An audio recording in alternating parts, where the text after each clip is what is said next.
Hey, what is going on, guys? XpertFusion here, and today I'm going to be giving you guys a huge video which is ranking all 45 zombies maps in Call of Duty history from worst to best. So, certain maps people count in their list, certain maps people don't. I'm going to be telling you exactly what maps I'm counting as a zombie map, and I believe I counted up about 45 maps in total. This is from every single Call of Duty developer, not just Treyarch, also Sledgehammer and Infinity Ward, because I do feel like some of their maps are just as good as some of the Treyarch maps out there. I'm also going to be discussing what I think makes a zombie map good, like what criteria I'm setting for each of the maps. But starting off with what maps are included, we have the 4 maps from World at War that we all are very aware of, 6 maps from Black Ops 1, not counting Dead Ops Arcade. I don't count Dead Ops Arcade as a map. Then in Black Ops 2 we have Transit, and we have the 3 survival maps including Town, Bus Depot, and Farm. I count all 4 of those as separate maps, not as one itself, because you can play them separately. I'm not counting the grief versions though, just the survival versions themselves. So I'm not counting Cell Block or the Buried Grief as a separate map, because then you also have the 4 DLC maps plus Nuketown, so that's 5. Plus the already 4 maps on disc that I mentioned, so that's 9 for Black Ops 2. Advanced Warfare has 4 maps, and then Black Ops 3 has 5 maps. I'm not counting remakes, so the Giant does not count as a new map because it's basically the same as Deriz. Neither am I counting any of these Zombies Chronicles maps. They kind of go and coincide with their original version of the map. They can make the old map better, they can make it worse. I kind of count them as one rather than counting them separately. And then we have Infinite Warfare, which has a total of 5 maps. World War II, which has a total of 6 plus 2, I guess 8, because I count the Tortured Path as 3 separate maps.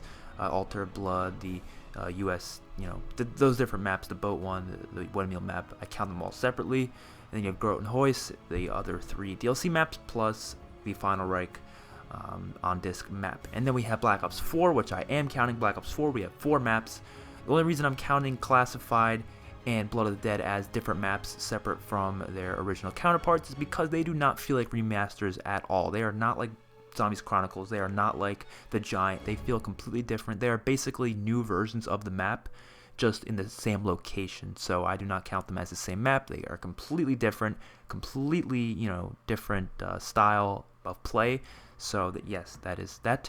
And for what makes a zombie map good, I think the most important thing, I have 4 elements though. The most important element is gameplay. So gameplay includes stuff like the weapons, the wonder weapons, the perks, the innovation the map brings, how replayable it is, how enjoyable it can be in terms of just, going around for high rounds or just playing casually. That's all about gameplay, different mechanics that the map has to offer, different features.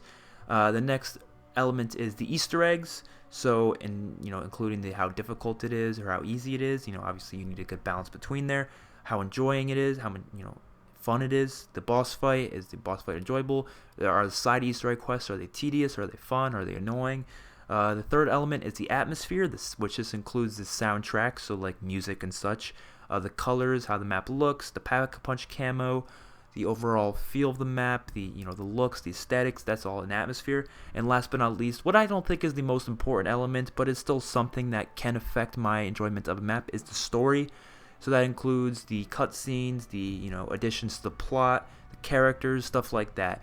Those are the 4 main elements that I believe make a zombie map good or bad, and that's all I'm going to be putting into my criteria for these maps. Let alone, just know that it is my opinion. It is not something that I'm kind of basing the community's perception off of. This is just completely subjective. What I believe is my favorite, what I believe is the best, what I believe is going to be contenders for like the top few. So let's get into it, starting with my least favorite map in Call of Duty Zombies history. And coming in at the number 45 spots, I have Infection. Man, this map is just disgraceful, dude. I absolutely dread Infection. The only thing I think I actually like about this map is the fact that it has Burger Town in it, which you might think that's not really a good thing. It's but I just think it was a cool kind of Easter egg or callback to Modern Warfare 2.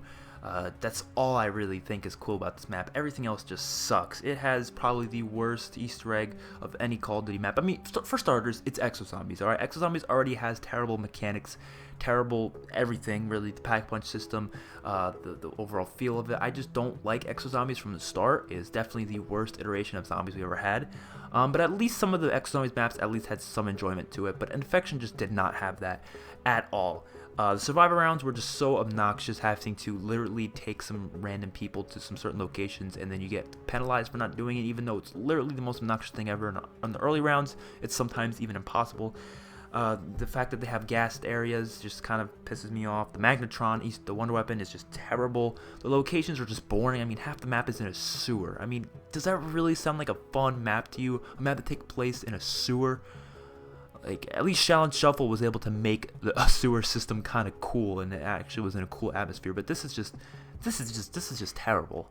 I hate it. The EMZs, I mean, this is just similar for all Exozombies maps, but there's just way too many boss zombies that come at you at once. It just gets a little redundant and ridiculous to the point where it's like, what the fuck am I playing, honestly? Do I have any enjoyment on this map? Usually not, honestly. It's the one map I really will never go back and play unless I'm forced to get gameplay like I was here. But other than that, it's a terrible map. I don't like it, and it comes in number 45.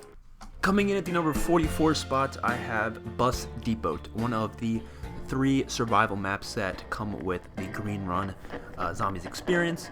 And Bus Depot is just really insanely boring. I think that's kind of what just makes it this low, is the fact that it's just not fun. I mean, the map is difficult, but that's not what makes it bad. It is not, the fact that it's difficult that makes this map bad.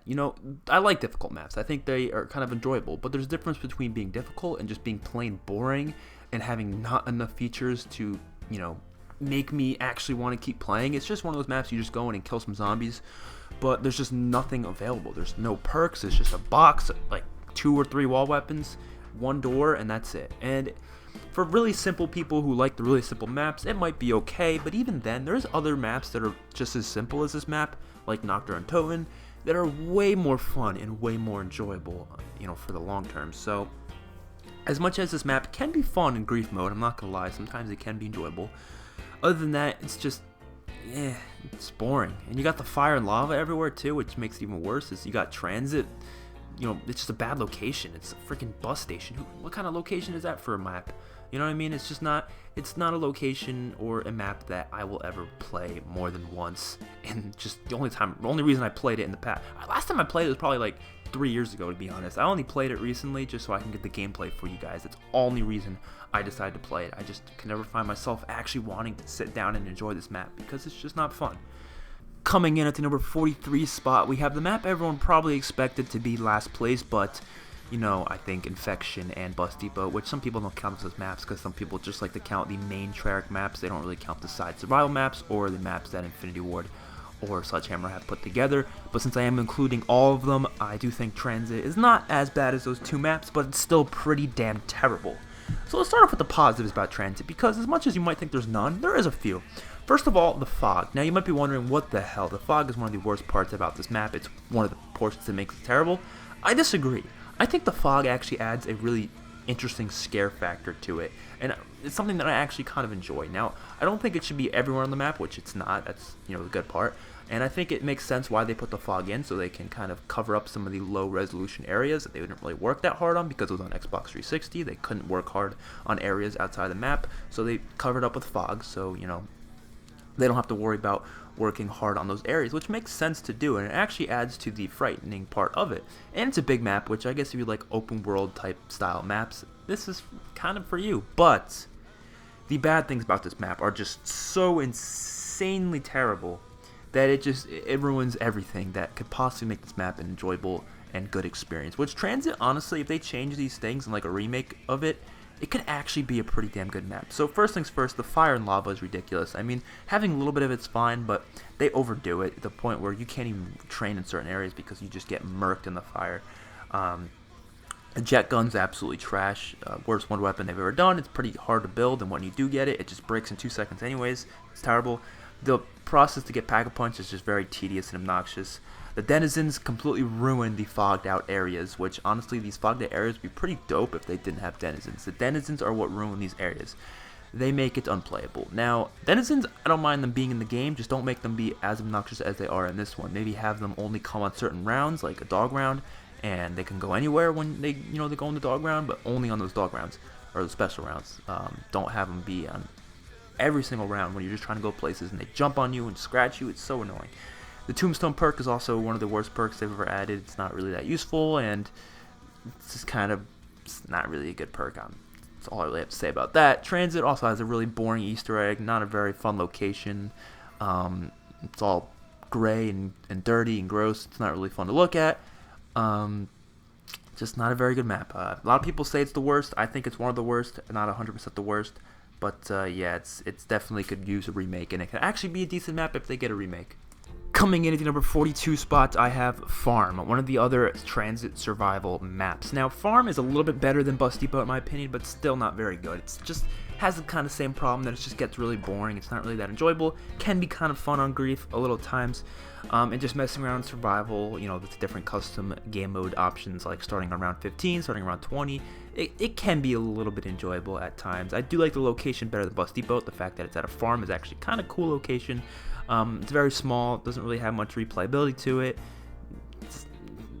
I don't have much to say about it, honestly. Same thing for Bus Depot. It's just there, It's not really a map I'm gonna play again and again and again, just because it's a very simple experience.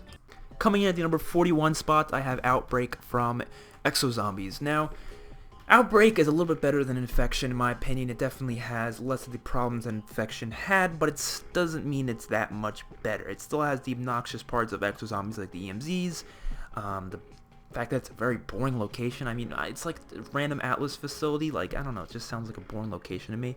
But it was their first map, which, being their first map, it wasn't a travesty, It was a little bit enjoyable for the first few times, but it definitely got very boring after a little bit, and just the overall feel of it just wasn't very enjoyable. Definitely not the worst Exozombies experience, but definitely not the best. Either way, Exozombies never really was that great anyways. It wasn't as hectic as Infection in terms of the boss zombies. They didn't have as many, so that kind of wasn't as terrible. But I never really had fun in this game, I'm gonna be honest, for most of the maps. And you'll see a little bit of the other maps are a little bit further on the list, but Outbreak just doesn't really cut it for me, just as much as Infection didn't really cut it for me. But it's a little bit better, just a little bit. Coming in at the number 40th spot, I have Bodega Cervantes, or Into the Storm, either way you want to call it, doesn't really matter. This is one of the 3 Tortured Path maps in Call of Duty World War II, and is in my opinion the least enjoyable out of all of them. These maps I kind of enjoyed the overall idea of them, the fact that they were, these special, I guess, survival maps that they have, and you can play them separately in survival, or you can play the, I guess, objective version of them, where you just play to level 10, round 10, I guess you want to call it, and you do different objectives, and then you do that boss fight at the end and stuff like that, and they have all these different Easter eggs. The survival versions of these maps are way more fun than the objective versions, in my opinion. I think they're just a little bit more enjoyable. It is fun having to play the objective version first, though, and then you go on to the survival version. But this one out of all of them just has the least replayability, in my opinion. It's just the location's kind of boring. It's like a random town with a windmill in it. I don't know. It's not that interesting, in my opinion. It doesn't really have as much of the excitement as the other maps did in terms of the boss fight and in terms of the overall locations and wonder weapons and stuff like that. It's just, I don't know. They're very similar, each of the Torture Path maps, so they're not that far apart on the list. It's just some of the other ones had a more enjoyable Easter eggs, more enjoyable boss fight, as well as a more enjoyable location. But in terms of features, they're pretty similar, all 3 of the Tortured Path maps. But I did want to separate them because they can be a little bit different in certain ways, shapes, or form. And also, I just wanted to make it an even 45 maps, so you could call it 45 maps rather than calling it like 43, that if I would have to call it if I made all the Torture Path maps one singular map. And coming in at the number 39th spot, I have 5 from Black Ops 1. This map is interesting. So this is obviously not counting Classified. This is 5. I believe they are 2 separate maps. They are very different, and therefore they're separate locations. So obviously remakes and stuff like that, I'm not going to put them separately like the ones from Zombies Chronicles or The Giant. But when it comes to Classified, and Blood of the Dead, I feel like those two maps are not really remakes. They're more of reboots, I guess you can call it, or like a sequel to the map, or however you want to say it. But that's why they'll be in separate spots. So, 5. 5, I do like a couple things about it. First of all, I do like the location. I think it's an interesting, unique location that we haven't really seen in a previous Zombies map before, really at all. I've always wanted a White House map. I thought that'd be cool, but you know, Pentagon is the next best thing. I think the characters are interesting. Some of them I don't really care about, but some of them are kind of funny to listen to. I gotta say, it can be kind of fun every now and then, just sitting in the elevator with your friends, just mowing down the zombies with whatever gun you get available. But that's really the only positives about it. Other than that, the map's really simple. It doesn't really have a main Easter egg quest of any sort. It gets kind of boring. The Winter's Howl is kind of crappy, unless, you know, in certain situations it can be useful, but not in most situations. It doesn't have much to it, you know. It's difficult, but I don't know if it's difficult in a good way. I feel like the difficulty kind of can get a little bit annoying at certain points. The Pentagon Thief is cool, but he can be very obnoxious in many different situations. So 5 is an okay map, not really that good though, so it comes in at number 39.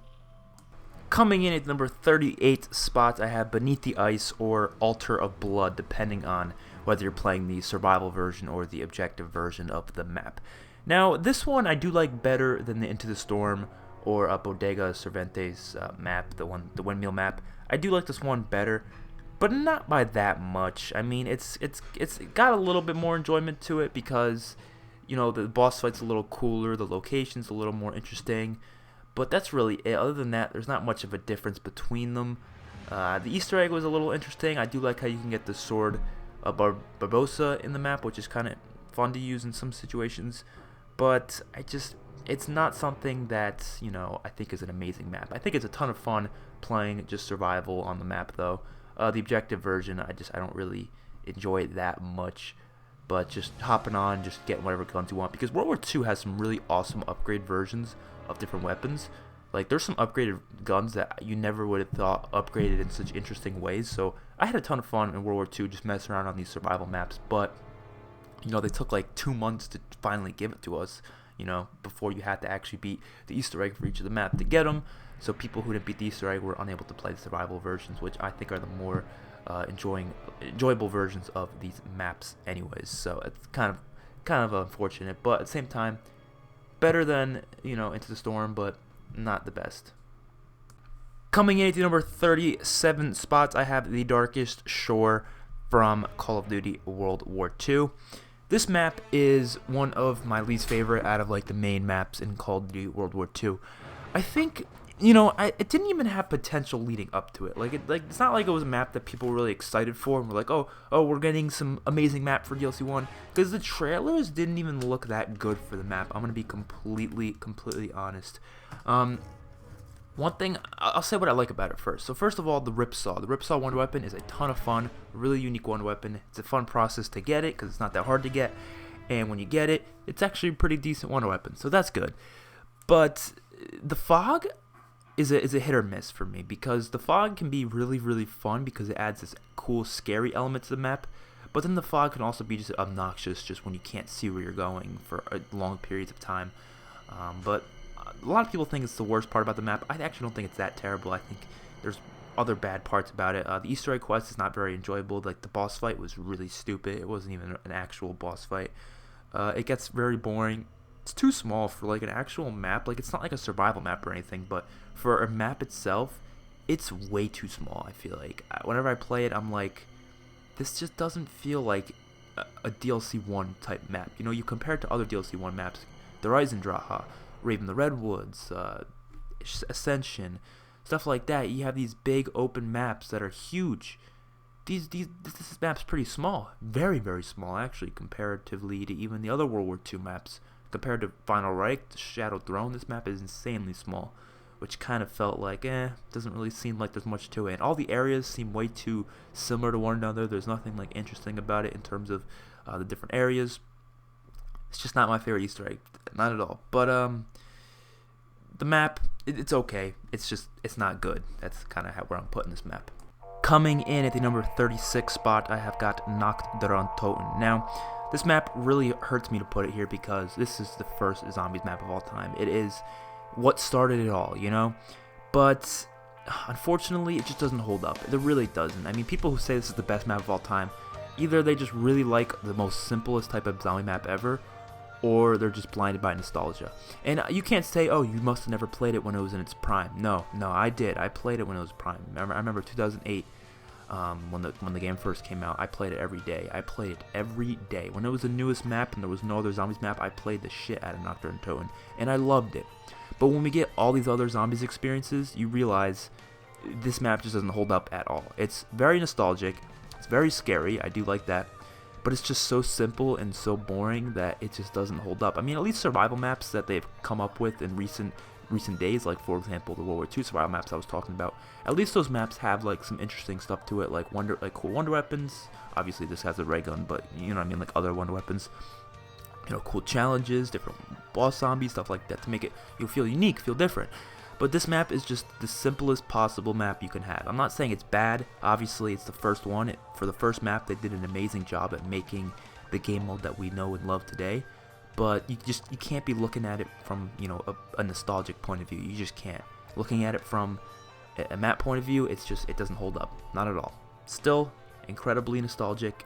I love that it started it all, but it's just not. It doesn't hold up. Coming in at the number 35 spot, I have Town, which is one of the transit or green run maps. Now, Town is definitely the best portion of green run out there. I remember when Black Ops 2 first came out and, you know, the green run maps were the only maps available. Town was like the only map I really played a lot because I actually had a ton of fun on it. It's one of the most fun survival maps out there.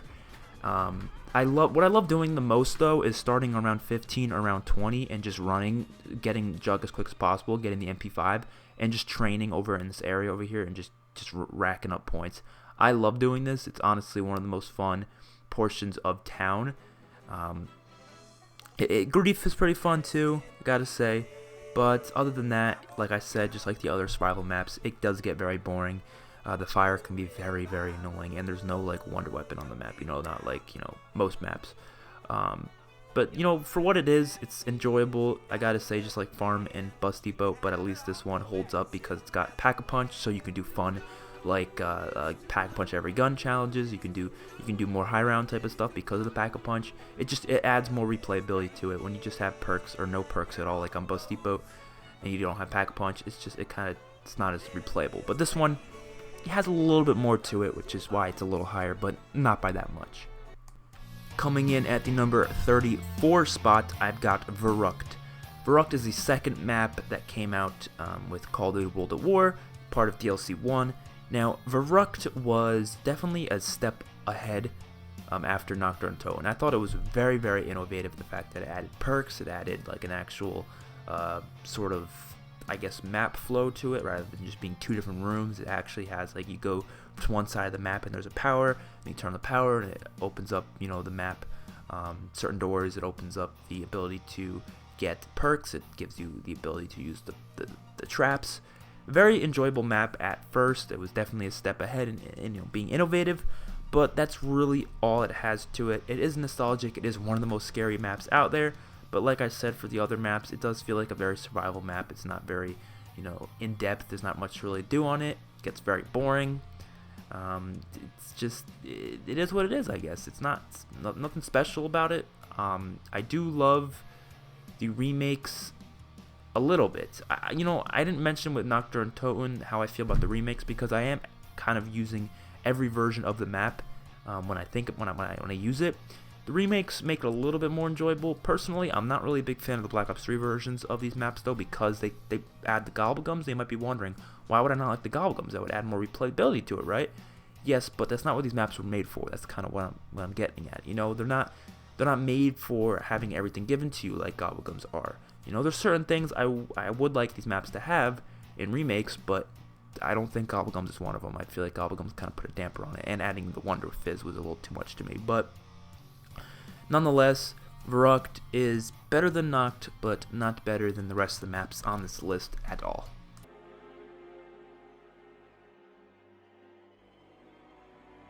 Coming in at the number 33 spot, I've got Across the Depths, or USS Olympus, which is the last of the Tortured Path survival maps. Now, the Tortured Path as an overall experience I thought was okay. There are certain parts of it I really enjoyed, certain parts of it I didn't really enjoy. The maps don't really hold up to being the best maps of all time, but I would say the best map out of all of them would have to be the Across the Depths, or USS Olympus, or Mount Olympus version of it. Now, the reason why I like this map so much, first of all, it doesn't have any Wustlings on it, which are the big guys with the giant hammers. It's really relieving not having to deal with those guys on this map for sure. I do love how the map kind of tilts side to side. That's such a cool element that I wish the Voyage of Despair kind of did a little bit more with. We'll talk about Voyage of Despair a little bit later, but this map, for a survival aspect, is a ton of fun. I gotta say, it definitely is more fun than the other ones. The Easter egg was also kind of cool. So out of all the Tortured Path, this is the best. Still, like I said, it gets kind of boring after a while. It's very simple, but it's better than nothing, right? So, and it's World War II. So the World War II mechanics aren't my favorite, and that's why a lot of the World War II maps kind of do go a little bit lower. I do take into account how the game's mechanics work, how their systems work, how their level up system work. That all takes into account with my rankings of the maps. So obviously, if I don't like a mechanic, or if I don't like certain mechanics in a game, that might bring down the map a little bit more than it would if it was in a different game. But nonetheless, decent map, not incredible. It is really fun using the crossbow on this map. The crossbow is a recent DLC gun, actually a ton of fun to use. I recommend hopping on and using the crossbow. It's probably one of the best weapons they've ever added into the World War II zombies weapon cycle. Coming in at the number 32 spot, I've got Exozombies Descent. Descent was the DLC 4 map for Exozombies in Advanced Warfare, and wasn't the best out of all the Exozombies maps, but definitely wasn't the worst either. I would say it's in between, second best, third worst, I guess you can say, depending on how you felt about this game mode, of course. But Descent had a couple of really good features to it. First of all, it was the first Zombies map to have a boss fight, which, and when I mean boss fight, I mean like a place it brings you that is kind of separate from the main map and is a big boss fight type thing like you've seen in other video games. And boss fights became a huge part of Call of Duty after this happening. Obviously, we've seen it in Black Ops 3, we've seen it in Advanced Warfare, or not Advanced Warfare, Infinite Warfare, World War II, we now see it in Black Ops 4. Such an integral part of zombies now in terms of the Easter eggs, and it wasn't even a part of the Easter egg, it was something that it forced you into. Now, a lot of people say they don't really like the fact that it forced you into the Easter egg. I thought it was kind of a cool mechanic, honestly, because even players who didn't know how to do Easter egg could still experience the boss fight, and it was a ton of fun. The boss fight, I think it was a good first boss fight, even though it wasn't the most hectic or most enjoyable out of any boss fights we've ever had, of course, but for the first boss fight we've ever seen, I thought it was okay. The Trident water weapon isn't the best, but it's actually pretty unique and awesome how you can shoot it off the walls and it bounces off the walls. It's a really cool idea for a gun, for sure. But of course the negatives go under the fact that it's still under the Exozombies mechanics and introduces way too many boss zombies at once, just like a lot of the other Exozombies maps. There's just way too many different types of boss zombies on the map at once, to the point where you're just getting overwhelmed. And it doesn't make it difficult, it just makes it annoying to a certain extent. But yeah, overall, Descent, decent map, not the best, so it comes in at number 32. And coming in at the number 31 spot, I've got Shi no Numa.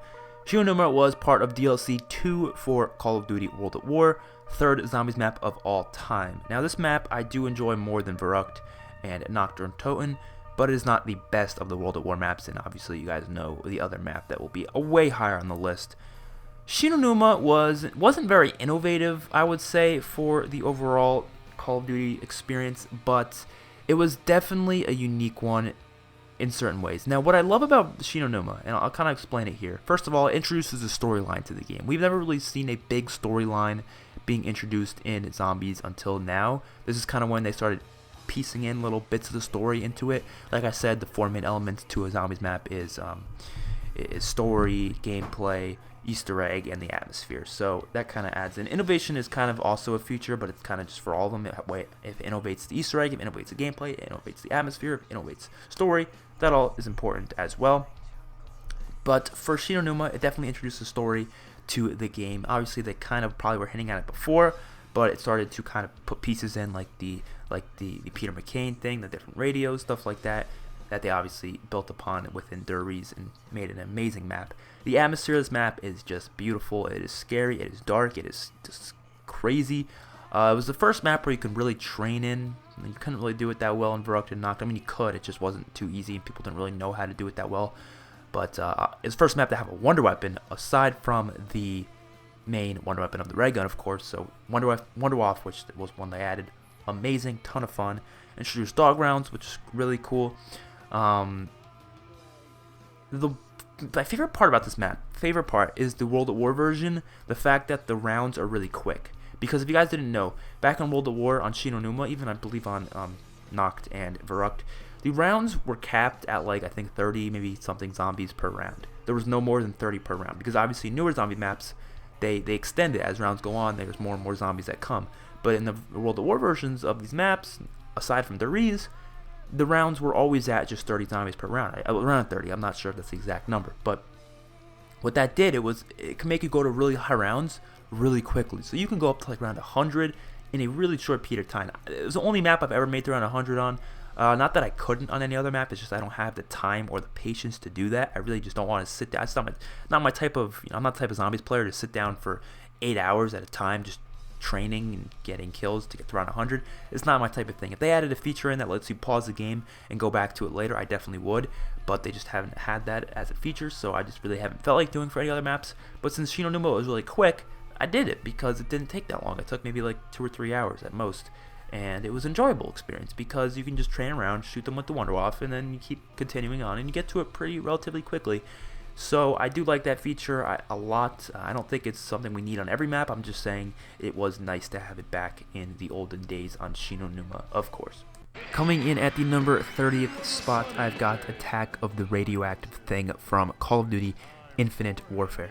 My least favorite Infinite Warfare map in the game, which Infinite Warfare Zombies is surprisingly one of my favorite zombies experiences that we've ever had. And a lot of people will disagree with me on that. A lot of people say it's the worst. I think Infinite Warfare is incredibly done. I think everything about it, well, most things about it, are really, really well done. A lot of people disagree with me. The story, I agree, is kind of stupid, but gameplay-wise, I love Infinite Warfare a lot. The goods about this map. Location is hella nice. I love the location, the fact that it's on this like beach and stuff like that. It's just a really nice area. It looks beautiful. It's just fun to play on. I like the fact that it's in the 50s. You have cool 50s music, which it's not as good as the music that plays on other maps, but it's still there at least somewhat. It's a daytime map, which we don't see too many of those that often, so it is nice to see a daytime map. And the wall weapons are kind of cool, how they are kind of, I guess you could say, tailored to the time period. So since this is in the 50s, they have more old school weapons on the wall, which I think is really cool of them to do. But then it gets into the negatives. The Easter egg quest is one of my least favorites in Infinite Warfare. I think the steps are way too tedious. I mean, especially some of the chemistry steps, it's just, they take way too long and they're not really fun to do. Like, you can do most of the Easter egg steps on one singular round, and you have to keep a zombie. It's one of those Easter eggs that's just not very fun to do, but when you beat it, it definitely feels good because that means you probably won't have to do it ever again, which is definitely a nice feeling to have. In the Wonder Weapon, the Mad Wonder Weapon, it's a fun Wonder Weapon to use, I'm not gonna lie, but the fact that there's no like actual upgrade for it other than putting on the 3 little gadgets to it is kind of disappointing because I expect there to be an upgrade for it. You know, I don't like when there's not really many upgrade processes. Like, there's not many upgrade quests to do on a map, and this map doesn't really have that many because there's only one Wonder Weapon. Every other map in Infinite Warfare has a couple different types of Wonder Weapons that are upgradable, and there's all these different things you can do. This map just has this one gun that you can only put like 3 attachment-looking things on them to make it a little bit better, but that's all it does. Doesn't let you upgrade it or anything else. It's just like that. So unfortunately, that kind of puts a damper on the map just a little bit. It's still a good map, just not the best. Coming in at the number 29 spot, I've got Carrier from Exo Zombies. The best Exo Zombies map that we had, the only one that I consider pretty good. The other ones are either just meh, okay, or bad. The Carrier map, this one has a pretty couple good things about it that I actually really like. First of all, the one weapon is such a fun one weapon to use, the LZ Limbo.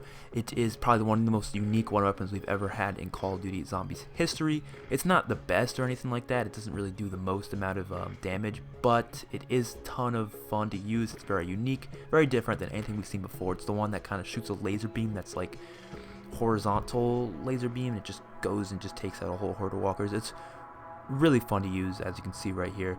I just call them walkers. That's kind of funny. Shows how much of a fanboy of The Walking Dead I am. It's a cool location as well. It's definitely the most unique location out of all of the XZombies maps. And it's not like just a boring facility or something. It's more of an actual carrier ship, which has actually some pretty nice colors and nice, it's a nice color scheme. Definitely better than the last two XZombies maps, for sure. The traps are really, really awesome on this map. They have a lot of cool looking traps, especially with the one power up that turns them on all at once. That's always fun to use. They actually added a new perk, which was nice change for XZombies. The grenade disposal machine is interesting. It's a unique feature that we've never seen before in any other Call of Duty Zombies map, but it's actually kind of fun to use, just throwing your grenades in a machine, getting points for it. That sounds cool to me. But of course, the bads of the map are just the fact that it's just XZombies. The mechanics is still XZombies, so the upgrade system isn't the best. The whole thing with the exosuits isn't the funnest. The fact that there's way too many boss zombies at once, just the overall feel of it, it's not good. Like I said with Descent, if this map was the same but on another game with a different game's mechanics, it would probably be a lot better for sure. But unfortunately, XZombies just isn't the best mechanics wise.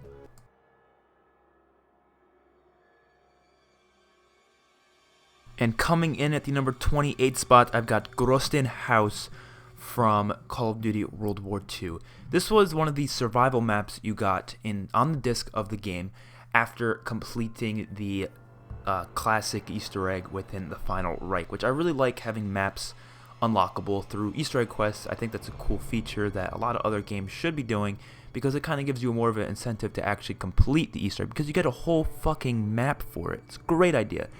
But I think they should also, make the map available later on for everybody, just because not everybody wants to complete Easter egg quests, so you should still give the survival map to everyone. Grosten House is a ton of fun, though. I love how you can get upgraded weapons on it. I love how you can get perks, the random perk machine on it. It's just such a small, fun map to just go around killing zombies, and it's pretty difficult, I'm not going to lie. It gets really hectic in the later rounds, but that makes for a ton of fun, something that I think we need more of within Call of Duty. It's just fun survival maps like this that have stuff to it.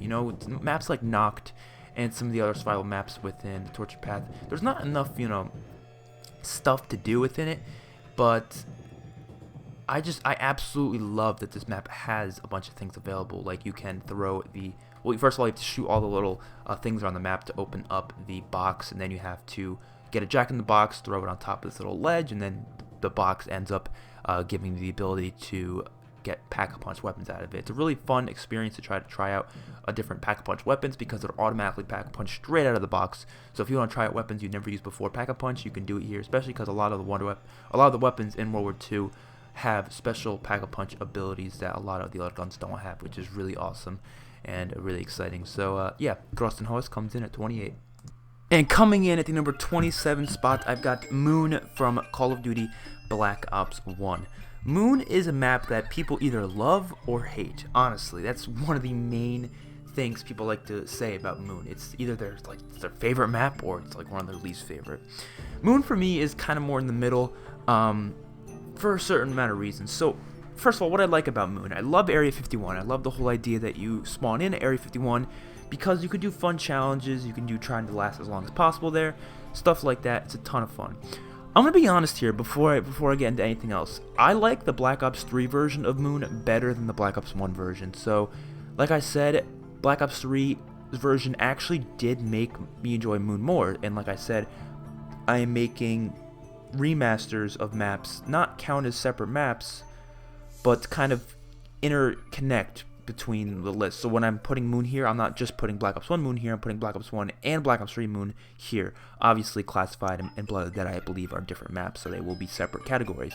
So Moon before Zombies Chronicles was a lot lower than this. I would put it as one of my least favorite, probably in the top 5 least favorite.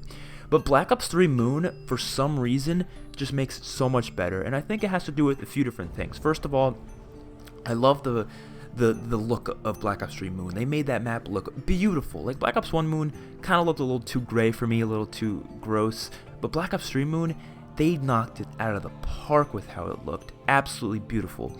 I also always thought Moon was a little too difficult, a little too obnoxious, but Black Ops 3's sort of like mechanics did make it a lot easier, therefore a lot more enjoyable for me personally, because not that I don't like hard maps, I like hard maps, but Black Ops or Moon was a little just, it wasn't even hard, it was just kind of like annoying. There were so many things that just made it way too obnoxious, including the excavators, which were just a pain in the ass, the astronaut that smacked your head and stole your perk away, so annoying. The low gravity was just not for me either. But what I love about the map, the wave gun, awesome wonder weapon, one of the coolest wonder weapons in Zombies history.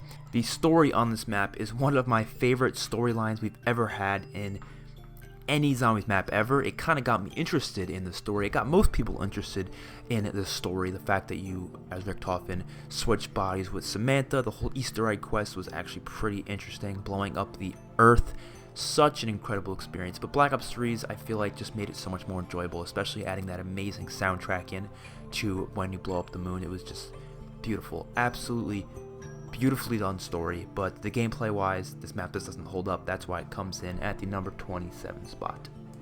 Coming in at the 26th spot, I've got Beast from Beyond, another Infinite Warfare map. Beast from Beyond was the final map in Infinite Warfare. This map is pretty interesting. So first of all, what I love about it, there's a couple things I love about it. The Mustafali's boss fight is such an amazing boss fight. Probably one of the best boss fights we've ever had in Zombies history. Absolutely incredible. The fact that you fight this huge devilish thing, it was such a difficult Easter egg, but it was really rewarding to complete it. The super Easter egg, the fact that, well, the Mustafali's Easter egg is part of the super Easter egg, but the whole idea of the super Easter egg, because this implemented that whole idea that you have to beat this Easter egg and go back and beat every other Easter egg. One of the reasons why I love Infinite Warfare Zombies so much, they really put a lot of work into their super Easter egg, making it such a rewarding quest because you get the director's cut. Such a fun time. Extinction, the fact that they added the extinction elements to this map, I thought was amazing. But now let's get into the bad about this map, because there's definitely not a perfect map by any means necessary. I think those things are good enough in themselves, but there are a couple of negatives. First of all, Easter egg steps are tedious, way too tedious, but not difficult. Now, what I mean by that is they're not hard steps. When you do this Easter egg quest, it's not hard. It's really not. It's probably one of the easiest to do. It's pretty simple. Anybody can really do it. But it's such a tedious task. It takes such a long time. Getting the little cards or the little floppy disks, putting them into the system in the correct way, doing the different steps like getting the one weird looking gun, the one that like shoots a ray out, and it's such a tedious thing that takes such a long time. You can probably do it all in one round. Similar to Attack of the Radioactive Thing, the fact that it's not like a difficult quest, it's just such a tedious quest, and that makes it not enjoyable for me at all. The Venom X Wonder Weapon kind of sucks too. Very disappointed in that gun. I was really hoping it would be really, really powerful, but unfortunately it's really not all that good. It doesn't really hold much ammo. Kind of stinks. The map can get kind of boring too. There's not really much of an atmosphere to it. Like, I like how it's on this like space station. It makes sense, but there's no music. You know, there's nothing like keeping the atmosphere up. Like, there's no actual soundtrack. There is an Easter egg song, but there's no like soundtrack like every other Infinite Warfare map had, constantly music playing. Now, how would you fit that into this theme of the map? I don't know. Maybe during the theater, because that's obviously not on the space station. Maybe when you go out to the theater, maybe they play some sort of current modern music. I don't know, because I guess you're in modern time when you're in the theater area. So just play some kind of music. Make us, you know, keep it consistent with all the other Infinite Warfare maps, how they all have music playing. You know, you just kind of drop that in this map, which I guess you might have said, you might have thought it didn't fit in the theme of the map, but they could have made it fit. They could have. But yeah, Beast from Beyond's okay, not amazing, but not really that bad either. I actually think it's enjoyable, just it's kind of in the middle, coming in at 26.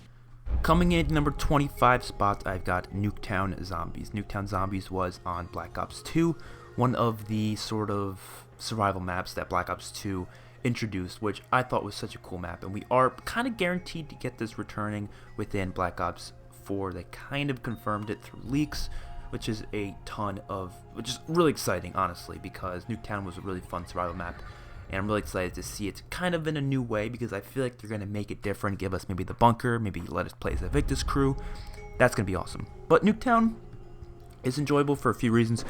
First of all, the M27. The M27 is such a good assault rifle that was on this map and was only available on this map. And if you're wondering why is that like a positive, well, that's a positive because it's the only map it's available on, you know. So if you want to use the M27, boom, you can play Nuketown and get it because you can't get it on any other map. That's positive. The Samantha's Lullaby Easter egg song. I mean, I like the Easter egg song. I think it's a pretty entertaining one to listen to. And overall, it just can be really fun to just go for high rounds on this thing, training in the back of the blue house. Sometimes I do in the other house. Doesn't really matter which one you train in, but both backyards have really decent training spots for you to play on, obviously. It's also got really cool story elements behind it, how Marleton's hiding out in the bunker and the fact that there's a whole bunker under it. Just really awesome, the whole lore behind it. Then the bads can get kind of boring. Like I said, it's a survival map. There's really not like an Easter egg to it, so it's kind of just, you train around, do nothing for like hours upon hours. And the fact that the perks drop at random, I'm not a big fan of that, because yes, you can get Jug at like around 20, which kind of is annoying, and you might not be able to pack a punch around 20 either, and that can also be kind of annoying. I get it's part of the map, it's part of the idea of making it difficult. I just wish it didn't take as long to get what perks you want, you know what I'm saying? It doesn't make it really difficult. It kind of does, but it's kind of more annoying than difficult is what I'm trying to say. So Nuketown comes in at 25. Coming in at the 24 spot, I've got Die Rise. People put Die Rise a lot lower on the list than I think it deserves when they're doing their ranking of all the zombie maps. Like, they put it like number 2 worst, usually, but right in front of Transit, if they're not counting, Infinite Warfare or Advanced Warfare, stuff like that, usually when I see people doing Treyarch only. But even then, I don't think Die Rise deserves that bad of a spot. Yes, it's not that great of a map, it's definitely not perfect, but there are a couple of things that I think really make Die Rise a lot better than people give it credit for.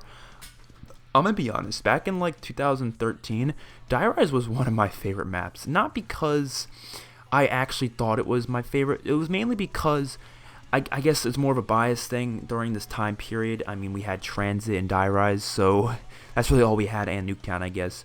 So it was kind of like you looked at the brighter side of Die Rise because you could not see Transit being good at all. You're comparing this map to Transit basically, so this map just looked so much better based on that. But in reality, was it that much better? It was a lot better in my opinion, just not by that big of a margin. So first of all, the Slickifier, one of the best wonder weapons, one of the coolest wonder weapons, one of the most fun wonder weapons to use in Call of Duty history. It's really simple to get. The verticality of the map, a lot of people don't like. I personally like it. I think it adds a whole new element to zombies. The fact that you're playing on areas that are upside down, the fact that you have to jump down elevator shafts. If this map had PhD, a lot of people say it'd be a lot better, but personally, I think it would just make it too easy, because then you can just jump down wherever you want. That's kind of part of the difficulty of this map, is kind of having to wait for elevators, making sure you come at the right time, making sure you're not stuck in precarious situations. People call it tedious, people call it annoying. It is a little tedious, can be a little annoying at times, but at the same time, I think it's actually enjoyable to do it. The free perks you get from the jumping jacks is nice too. They introduced Who's Who, which was one of the worst perks they've ever introduced in zombies history. I'm not gonna lie. It does have some benefits, including giving you your perks back, but at the same time, it's high risk, decently high reward situation. The risk is way more higher than the reward though. So getting Who's Who is not really something you want to get. So honestly, killing the jumping jacks without shooting a bullet, when you get free perks, it's nice, but if you accidentally get Who's Who, it's like, shit, now I got Who's Who to deal with, which can be kind of annoying. But there's obviously other perks on the map you can get if you get lucky enough. I kind of wish they had an Infinite Warfare style system where you could just remove the perk, because honestly, if I ever got Who's Who, I would just remove that shit right away, so I don't have to deal with it. And then you get the other 5 perks on the map, you get the 4 originals, and you get Mule Kick. The fact that there's no stamina up kind of pisses me off. I wish that map had stamina up, because it is a pretty large size map. It would be really nice to have stamina up so you can run around a little faster. And that's honestly, the Easter egg quest kind of sucks. But like, I've only done the Easter egg on this map once. I've never decided to do it again because I don't find it enjoyable. So that's kind of a negative. But honestly, I see this as more of a classic map than anything, to the point where I just play on it for fun. I don't really play on it to go for high rounds, not for high rounds, to go for Easter eggs. I kind of just play it to kind of go for high rounds. That's kind of how I play this map. Certain maps I kind of dictate whether or not it's a high round map or an Easter egg map. This one's just a high round map, honestly. It's gotta be completely honest.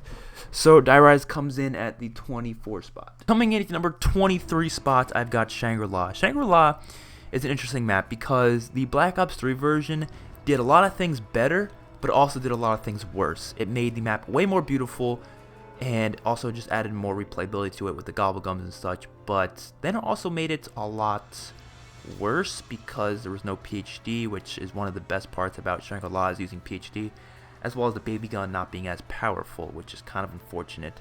The Easter egg quest isn't the best in the world, but it's also not the worst. It can be enjoyable at some points, but honestly to me it's not really the most fun to do out of any Easter egg that we've ever had. Going for high rounds isn't the most enjoyable either. There's not really many training spots, so you're kind of just struggling most of the time anyways.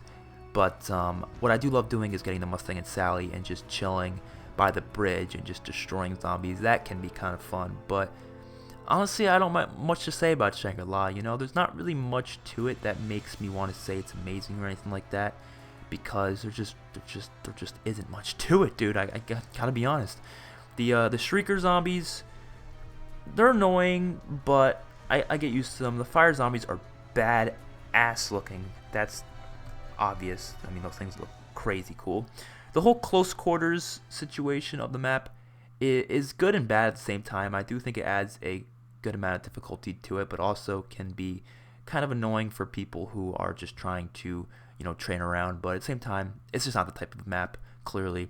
One of my least favorite parts about it are the traps, annoying traps, and the obstacles. So obviously you have like spike traps, you have the annoying mud traps. I get it's part of the map, but that just it's way too annoying sometimes. You're just trying to train zombies and then you get stuck in this stupid mud. It's like, okay, well fuck. You know what I mean? But yeah, Shangri-La comes in at 23. So I'm gonna be completely honest with you guys. If this was like a couple years ago, Kino would be in the top like 5 or top 10 at least.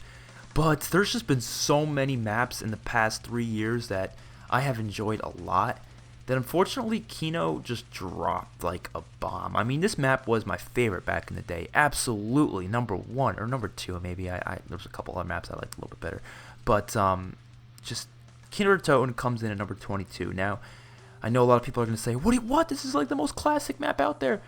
You really look at Kino and you realize, what did it bring to the table that was any different than Dori's? Let's be real here. It brought the Thunder Gun.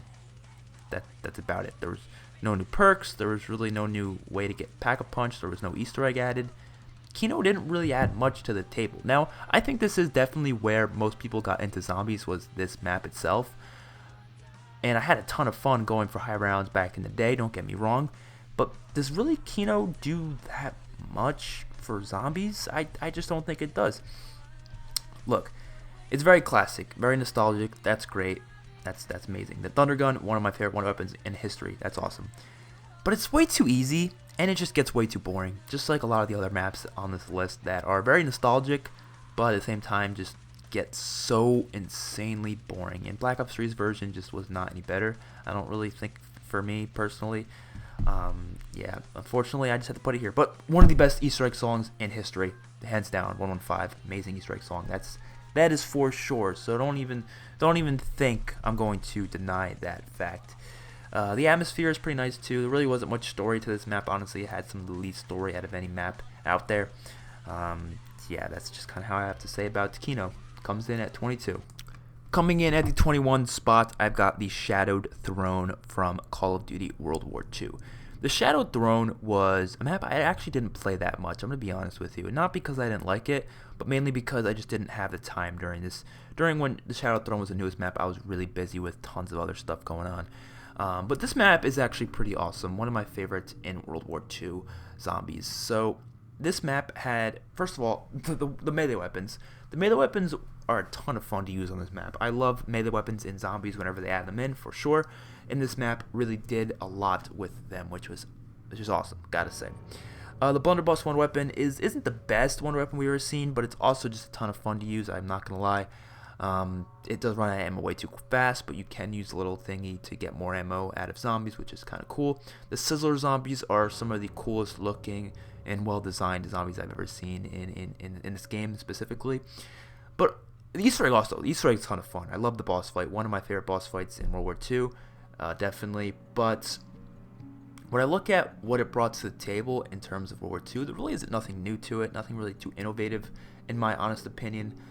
Nothing we haven't really seen before, and the theme of the map too is very similar to the Final Reich. It just looks way too similar to me, to the point where it doesn't really have much of its own identity to it, and it's just not too unique. But I gotta say, the Easter egg is one of the best we've ever had in World War II specifically, and also I do like how you can get the wonder weapons from the Darkest Shore and the Final Reich on the map, doing a special Easter egg that kind of adds more replayability to the map, adds more stuff for you to do, which is definitely awesome. I'm not a big fan of the way to get Pack-a-Punch, though. I feel like it's kind of just annoying, the fact that you have to get the wonder weapon. It's kind of like it's you shouldn't have to get the wonder weapon just to unlock Pack-a-Punch. It's kind of dumb to me, but it is what it is. Enjoyable map, a little bit, not the best in the world by any means necessary. Now we are finally in the top 20 maps. The next 20 maps I consider to be good or great or amazing, basically, as they go on. So coming in at number 20, I've got the Classified, which is of course the reboot of 5 from Black Ops 1, and this is now in Black Ops 4. So Classified to me is not a remake. That's why I'm completely separatizing it from 5. Same with Blood of the Dead. I consider them to be completely different maps. Classified to me is definitely a ton of fun, I'm not gonna lie. But there's also a lot of negatives with it. That's why it's not a lot higher on the list than what you might be expecting. Now, first of all, I think a positive is it's better than the original. As long as it's better than the original, that is good to me. I think it's a lot better than 5, a lot more enjoyable. That's why it's this much higher than 5. Samantha actually having speaking lines and sounding like a real German girl was such a awesome addition to the map. The fact that you can get Samantha saying quotes on the map is just so awesome to me. The new stuff they added, like the shield, the Pack-a-Punch area at Area 51, the wonder weapon being a lot more, usable, a lot better. That's great. All that stuff is amazing. I love how they added all that. I'm very happy they did that. Then we get to the negatives. I think the negatives outweigh the positives, unfortunately. The Easter egg itself, the Easter egg being stuck at a high round thing where you have to get to 150 to unlock the cutscene is just it's just really idiotic. I'm not gonna lie. Like, it's cool to give the high rounders something to work for and giving them something rewarding, but when you don't have a game that doesn't even allow you to be able to get to that type of round because of the blue screens, locking it at 150 is it's really dumb to me. Maybe having 2 different ways to unlock 2 different cutscenes would maybe be better, one of them being unlocked at 150, maybe just 100. Honestly, 150 is way too high. Unless they have a system where you can pause the game and save it and go back to it later, then I'm okay with having something at 150. But right now, 150, you know how long that'll take for a normal casual player who just wants to do the Easter egg?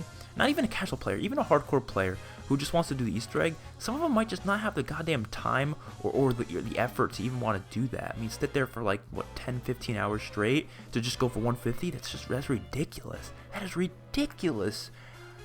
100 sounds better to me, maybe even 50, but just goddamn, I don't know what they were thinking about this Easter egg quest. I think enough YouTubers have already said their piece about it, but also you gotta remember that when I talk about all the maps, that's when I'm basing my review on the map, the game itself that it's in is also really important, because there's tons of, I guess you could say, things about Black Ops 4, the mechanics, that I don't like, that I think are bad, that I think are negative. Like, I'm not really a big fan of the perk system. I'm not really a big fan of some of the weapons.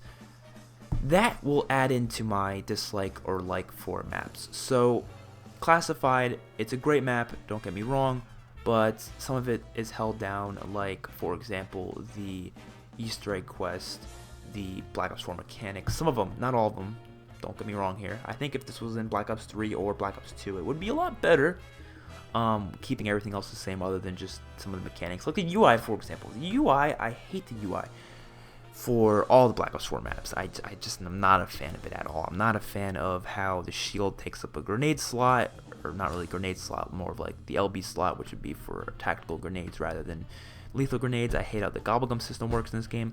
I don't like the perk system. I already mentioned that enough times, but doesn't mean I hate Black Ops 4. Doesn't mean that at all, because the maps are incredible, and that's why I haven't put any of the other maps on the list yet, because they're a lot higher up there, which is obviously a positive thing. But Classified is definitely good nonetheless. I'm not going to say it's a bad map, because it's definitely not. And the guns, they should have added more classic guns. I mean, it's Black Ops 1. It's a Black Ops 1 map, for example. They should have added the Galil, the Commando, a couple others. I mean, the Galil would be so easy to add because it's already Blackout, so I don't know why they don't have the Galil already. But it would be nice to have a few more classic weapons on the map to kind of fit the Classified feel from Black Ops 1, for example. Maybe the RPK. Why don't they just transfer over the RPK from Black Ops 3 to Black Ops 4? I feel like that's such an easy thing to do, but it's not, maybe. I don't know. Whatever. Coming into number 19 spot, I've got Frozen Dawn from Call of Duty World War II. This was the final DLC pack within Call of Duty World War II. Now, this map, one of my favorite parts about it would have to be the atmosphere. It is a beautiful looking map. Everything about it. You just look at the different locations, even the starting room. When you go to that big, like, volcano looking area. Beautiful map. Absolutely beautiful. Also the wonder weapons. I think what maps that have like 4 wonder weapons, whether they're elemental or not, it's a really cool system because it adds a lot of replayability. There's more stuff for you to use rather than using the same wonder weapon every game. You'll notice a lot of my top tier maps are maps with more than one wonder weapon, so keep that in mind. I gotta say though, it's really the biggest things about this map that I enjoy doing. The Easter egg is okay, not the greatest. The boss fight is pretty freaking cool, I'm not gonna lie. One of the coolest boss fights we've ever had. It was kind of broken at launch, so they've obviously fixed it as time went on. How to get Pack-a-Punch is a weird system, but it works, so, you know, it is what it is. I guess the other negatives would be the fact that it's just under World War II's mechanics. You know, there really wasn't much innovation, I feel like, on this map. Like, it doesn't seem like they added anything new to the table. Like, you know, most maps should be adding innovation. This one didn't really seem to bring it in terms of that, so it kind of just felt flat in terms of feeling like a new map. But in terms of gameplay and overall just fun, it's a good map, I'm not going to lie. And coming into number 18 spot, I've got Rave in the Redwoods from Infinite Warfare. This was part of DLC 1, and I absolutely loved this map. Tons of awesome things about it. First of all, the atmosphere. The atmosphere is great. It's one of the coolest locations and coolest feeling maps we've ever had, honestly. A big part of that would have to be the scare factor. Now, I didn't expect it to be like a scary map or anything, because zombies is really never that scary. Let's be real here. I mean, as long as you're over the age of 12, it's really not scary. But I do like how they incorporated horror movie elements to it. Kind of like cheesy horror movies, though. It's not like they're trying to make it seem like it's actual horror, like, map or whatever it may be. But it's more of like cheesy, like, slasher films from, like, the 80s, stuff like that, that they're kind of basing this map off of. And they obviously added one of the coolest boss zombies in history, which is obviously the Slasher. Love this Slasher. It's such a cool boss to fight against. I remember the first time seeing his ass come at me with the freaking chainsaw, the smiley chainsaw. So awesome. That's another thing, the smiley chainsaw. That wonder weapon is so much fun. Now, let's just talk about wonder weapons, actually, because this map has a ton of wonder weapons to use. So you have the smiley Slasher wonder weapon, which previously you had to complete the Easter egg. Well, actually, you have to complete the Easter egg first, which is really awesome. One of the things I love about Infinite Warfare is that they give you so many awesome rewards for completing the Easter eggs, rather than, you know, Treyarch and Infinity Ward, or not Infinity Ward, Sledgehammer's Call of Duty. The Easter egg rewards aren't all that great, but Infinite Warfare, they have great rewards for doing the Easter eggs. So in this one, you get to use the smiley after every single game that you play. You can just go right into the little basement area and get the smiley, and that wonder weapon is so much fun to use. Then you have the 4 different bows, as long as also the regular bow that you can get, the crossbow, and then you can upgrade them to 4 separate different versions. And they're not just normal elemental bows, like, you know, boring stuff like that. They're actually pretty cool. You got the acid bow, you have the lightning bow, you have the wind bow, and you have the trap bow. All really unique, do their own cool thing. The acid's probably the best one. The trap is really good for high rounds and even a ton of fun to use. The wind and the lightning are just all around pretty useful weapons to use. They don't do any, you know, damage to your own character, so it's basically you could spam at the floor and you won't really worry about yourself. Just really, really great. The rave theme and the music is also pretty great. I love the rave area. I just love camping out in there, training around, and just listening to random ass 90s rave music. That's a ton of fun. The Easter egg is quite easy. Now you might be wondering, why do I like an easy Easter egg? Well, I think Infinite Warfare does it almost perfectly, where the Easter eggs, they have such a good diversity of them. They're not all hard, they're not all easy, they're not all medium. They all have their own difficulty. You got, Spacelands is pretty, okay. Not too hard, not too easy. Rave is the easiest there. It's very simple. I think anyone can do it. So if you want that Easter egg that you can complete really simply, Rave is the Easter egg for you. Then you have Shaolin, which is a little more difficult. Beast from Beyond is hard, but it's not, too long to do. It's not too impossible. Obviously, the boss fight is really difficult, but that's a whole other story. And then Attack of Reactive Thing is probably one of the more difficult ones, but yeah, they have such a good diversity of maps in terms of the Easter eggs. The only downside I have with this map is the fact that it's obviously not as scary as I was hoping it was going to be. Maybe they could have added a couple other scare elements here and there, maybe some areas that are more creepy, areas that maybe have more of a scary theme to it. I don't know, would be interesting, but at the same time, I kind of think that it was just fine the way it was. So Raven Redwoods, incredible map, comes at the number 18 spot. Coming in at the number 17 spot, I've got Zetsubo no Shima. Zetsubo no Shima is interesting because it is probably one of the most hated maps in the Call of Duty community, as for the most part. This is obviously, like I'm saying, my least favorite Black Ops 3 map, and if my least favorite Black Ops 3 map is this goddamn high, you gotta know Black Ops 3's got some pretty damn good maps for the most part. One of my favorite zombies experiences of all time. Let's go over Zetsubo no Shima. So people usually put this on their last few, positions on their ranking of all the maps, but I think it's a lot higher than that.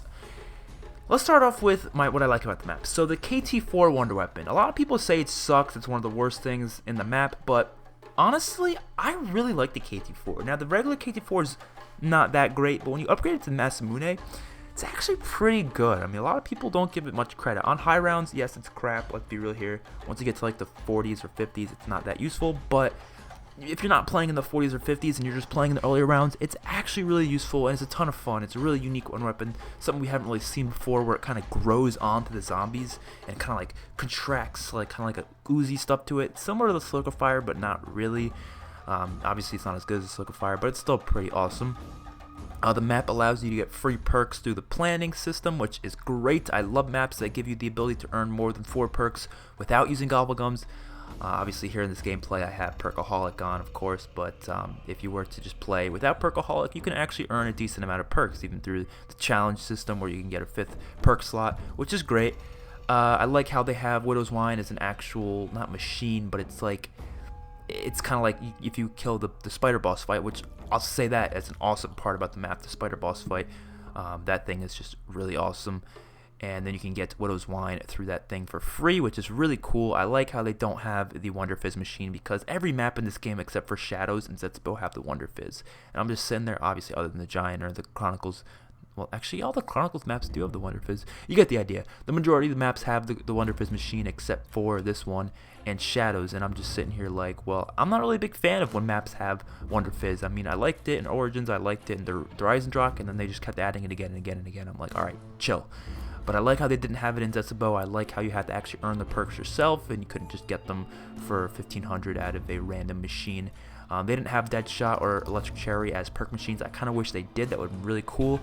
But you can get them out of, obviously, Gobblegums or the planting system, which is kind of a negative in my opinion. I wish they did have them as perk machines, but at the same time, what are you going to do about it?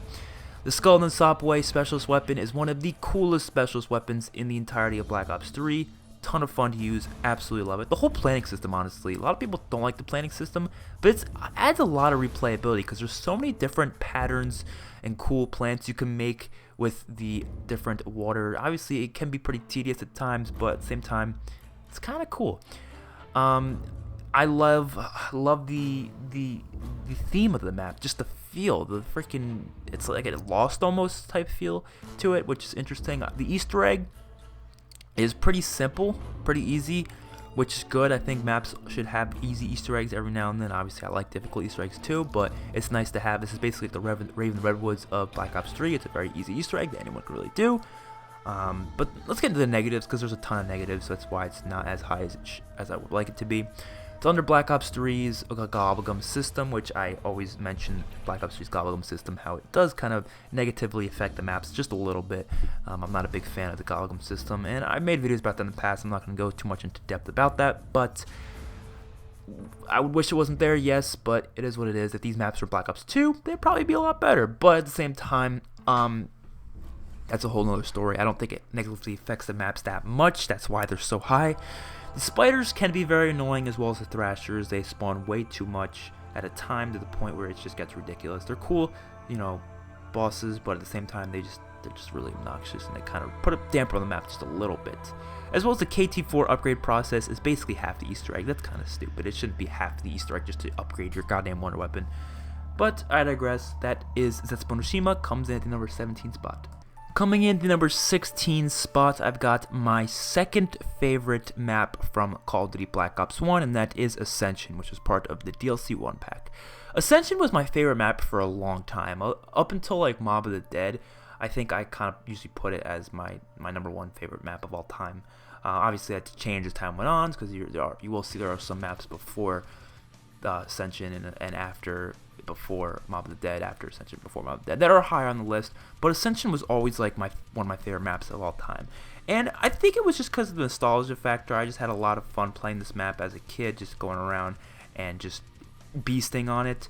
But as time went on, obviously my opinions changed, and it's not as much of a favorite map for certain reasons, but I do want to go into what I like about the map and what I don't like about the map in this video. So, first of all, it introduced PhD Flopper and Stamina Up, which are two of some of my favorite perks ever to be within Call of Duty Zombies. PhD Flopper as protecting you from explosive damage, so you can just get the Mustang and Sally and just go off and not have to worry about downing yourself. And then Stamina Up is still in Call of Duty Zombies to this day. They've really had it on most maps, just because it's such an easy thing that you just really need to just run faster sometimes. It really helps you out in training and stuff like that. It's kind of a crutch perk now in Black Ops 4. But that's awesome. They brought back the Thunder Gun, which people might think this as a negative, which it can kind of be, the fact that they kind of just reuse the same wonder weapon that they had in the previous map instead of making their own. But at the same time, I didn't really care at the time, because it was one of our only wonder weapons that we ever had. It's not like we expected to have a bunch of new wonder weapons every map. We didn't really expect that, honestly, because previously Doriz did the same thing. Doriz used the same wonder weapon as Shinonuma. So at this time, I didn't really care that much. I was like, oh, whatever. We get the Thunder Gun again, that's awesome. I expected to have the Thunder Gun probably on every map after that as well. But we didn't, obviously, and they changed it up and added new weapons, which is great. But Ascension just, I felt like, was more enjoyable than Kino. Just using the Thunder Gun, just having a better time. I think it was just the atmosphere too. It's a really cool location for a map, which it is based off of one of the multiplayer maps called Launch. You can kind of see resemblances in certain areas, which is awesome. I think one of the best parts about the map is the fact that it was the first map to have an actual sort of an Easter egg quest, which is great because it introduced, obviously, what will end up being some of the greatest stuff of Zombies, which is the Easter eggs, in my opinion. It's one of the most fun and most enjoyable parts of Call of Duty Zombies to this date. Now, Ascension's Easter egg was very simple, not really complex at all, but at the same time it introduced it, which is good in itself. The story behind it is pretty interesting with the Gersh and all that. I like that. The Gersh device, don't forget about that. Equipment, awesome thing to use. The negatives, the monkeys. Honestly, I really don't like the monkeys. It makes it to the point where I don't even want to buy more than 2 perks on the map. It does add some bit of difficulty to the map, which is nice because the map is really easy otherwise. But at the same time, it's like, they're just really annoying. They really piss me off. But that is Ascension, comes in at the number 16 spot. And coming in at the number 15 spot, I've got Challenge Shuffle from Infinite Warfare. This is part of DLC 2 in Infinite Warfare, and Challenge Shuffle takes place within New York City, which is such a cool location to have a Zombies map. And the fact that it's in the 70s as well, you still see the Twin Towers there. It's a very beautiful map. One of the most beautiful maps, in my opinion, in Call of Duty Zombies history. First of all, one of my favorite parts of the map, I'll start off with, is the katana and the nunchucks. They're the 2 wonder weapons on the map. They are a ton of fun to use. I mean, they're just not like normal wonder weapons that you've ever seen before. You know, they're not like, or any normal melee weapon, you know, because we've seen melee weapons before within, let's say, Grad Krovi. But they're just normal wonder weapons. They're just normal melee weapons. You take them, you smack some zombies with them, that's it. But the melee weapons in this game, which are classified as wonder weapons, You can upgrade them twice. You can do such cool elemental abilities with them. They're just so much fun to use. They're overpowered as hell. I mean, the katana in this game, I would say, is one of the best one weapons in Call of Duty Zombies history. Not just in Infinite Warfare, I would say in history. The katana is a beast. Even at high rounds, it's just, you can literally sit in a corner just slicing and dicing. It is such a fun thing. The Easter egg, surprisingly, I liked. A lot of people hated it. A lot of people said it was terrible. It was too tedious, too annoying.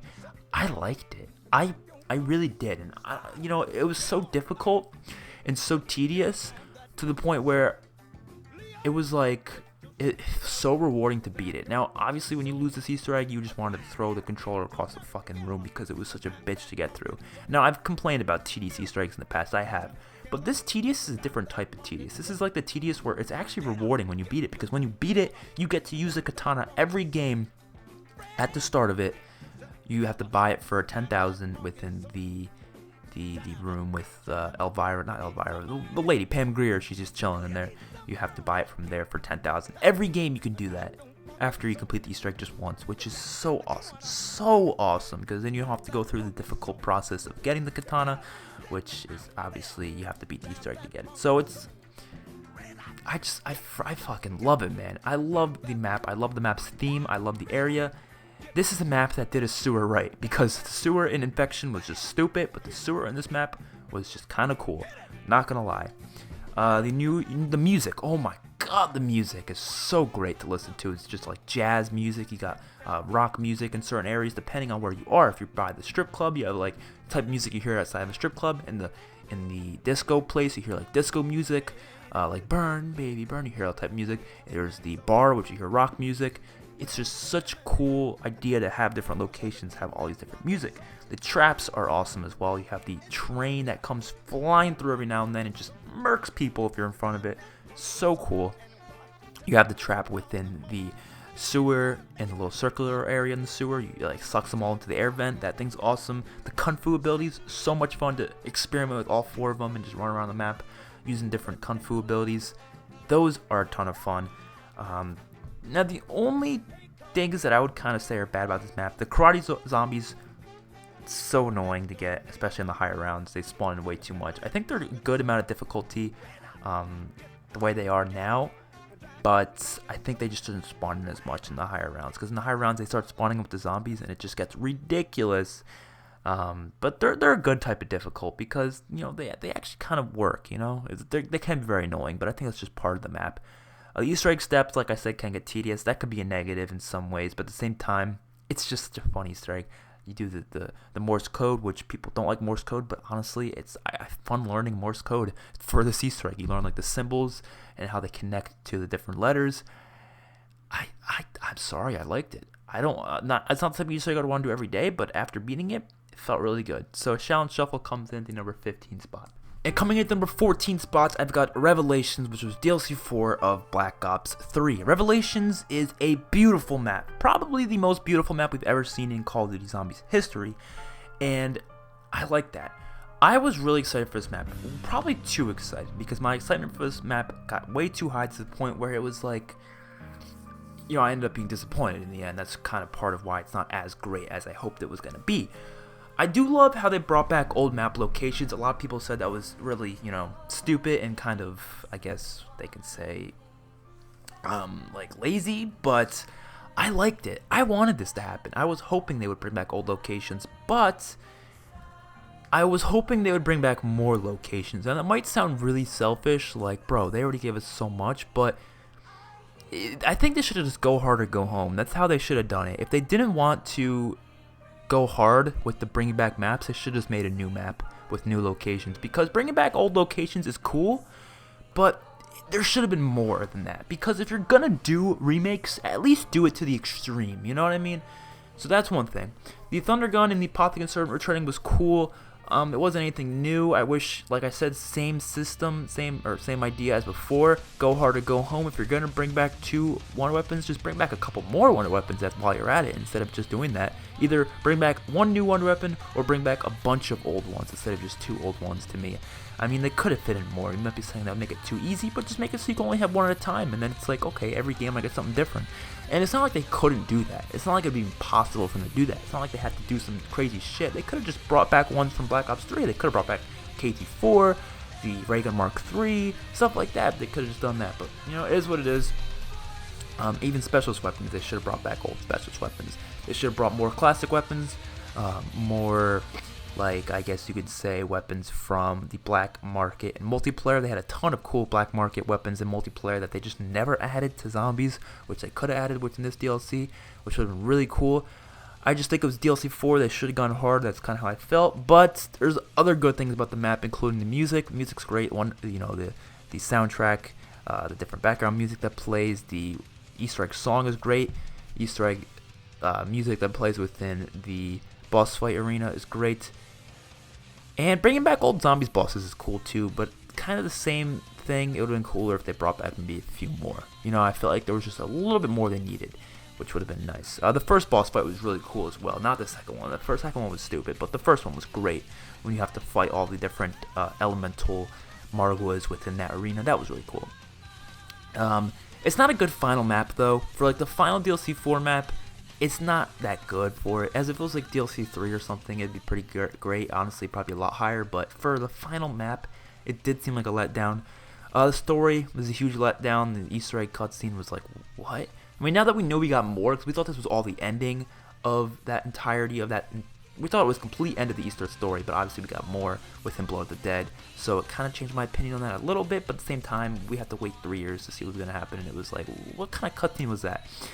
And that's kind of about it. Honestly, Revelations is a great map, but it was just kind of a disappointment in many different ways, and I think I've made that case a lot in different videos, and I think a lot of people would agree with me on that. And the Easter egg is just random. Half the steps are just random and stupid, to be honest, and it was pretty glitched at launch. But you might be saying, why the hell am I complaining so much about this map? Why is it so high then? Well, I think the goods outweigh the bad in just a few cases. It's still a really fun map for high rounds especially. I remember going to like the hundreds, or trying to go for the hundreds. I didn't get to the hundreds because I was way too bored of it. But, you know, I'm one of those people, like I said previously in another part of this video, I said, I only go for around 100 when it's, you know, easily obtainable, because I'm not going to sit there for 15 hours on end on round 100 just to get to that. So that's just my philosophy. I'm not really a high round guy, but unless it's easy to get to, like Shinonuma, not easy to get to, but fast to get to is what I mean. But yes, Revelations comes in at number 14 spot. And coming in at number 13 spot, my favorite Call of Duty World War II map, which is the Final Reich. Now, the Final Reich is interesting. Now, I remember when this map first came out, I was hyped as hell for it. I was like, this is going to be one of the best maps of all time. And it actually was, which is great. So first of all, the scare factor. This map did scare factors right. Any map that ever tried to do scare correctly, I think this map hit the nail on the head. Now, obviously, World at War is probably a lot scarier than this, let's be real here, but I think it's just the fact that they tried really hard for it made it work. Now, a lot of it was gimmicks, like the zombies jumping at you and stuff like that, but at the same time, I didn't mind it. It is nice to have a World War II Nazi zombies feel again as well. This map brought that back. We haven't seen that since, I guess, World at War, you can say, because, you know, obviously Black Ops 3, some of the maps did take place within World War II, but they had, you know, futuristic weapons, futuristic locations, stuff like that. So it was like, all right, it's not really World War II, neither is it Nazi zombies. This is actually Nazi zombies, which is really awesome to see when we first got that within the beginning of World War II. Great on disc map as well. Loved it. Absolutely loved it. The weapons, obviously, World War II weapons, ton of fun to use. Had a blast. The Easter eggs, the fact that they have 2 different Easter eggs for casual and hardcore players, I love that system. I think that is such a cool thing that I wish they did more often for on-disc maps. I don't really think they should do for DLC maps, which is good that they didn't. But for on-disc maps, you should have a casual and a hardcore one. The casual one for the people who just want to have the steps given to them. They don't want to have to look up YouTube videos, because you can honestly do the casual Easter egg without ever looking up an Easter egg guide at all. You can do it.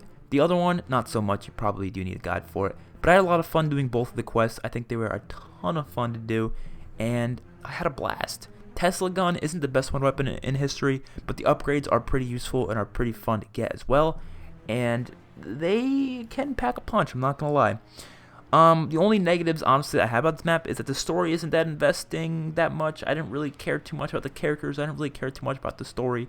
I never really got into it, unfortunately, but that's not, it's more of a subjective thing. I think a lot of people did get into the story, which is great. Happy for them.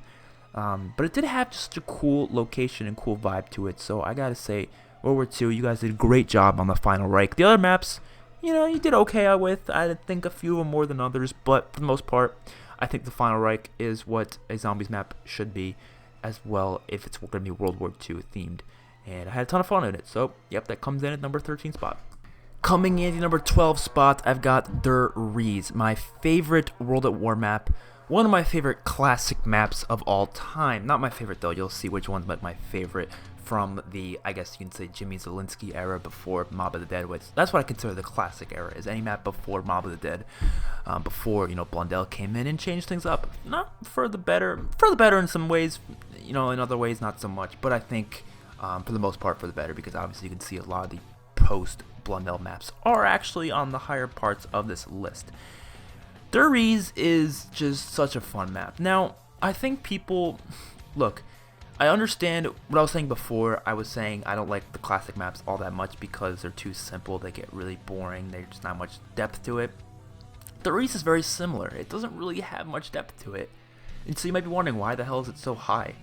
Well, I think it's one of the only maps that doesn't really have much depth to it, but it's really fucking fun. The layout of the map is such a well done layout. The overall enjoyment I have on just running around, training, killing zombies, going for high rounds. This is one of my favorite going for high rounds maps of all time, even though I'm not, like I said, I'm not a high rounds player. When I say high rounds, I mean like in the 40s or 50s.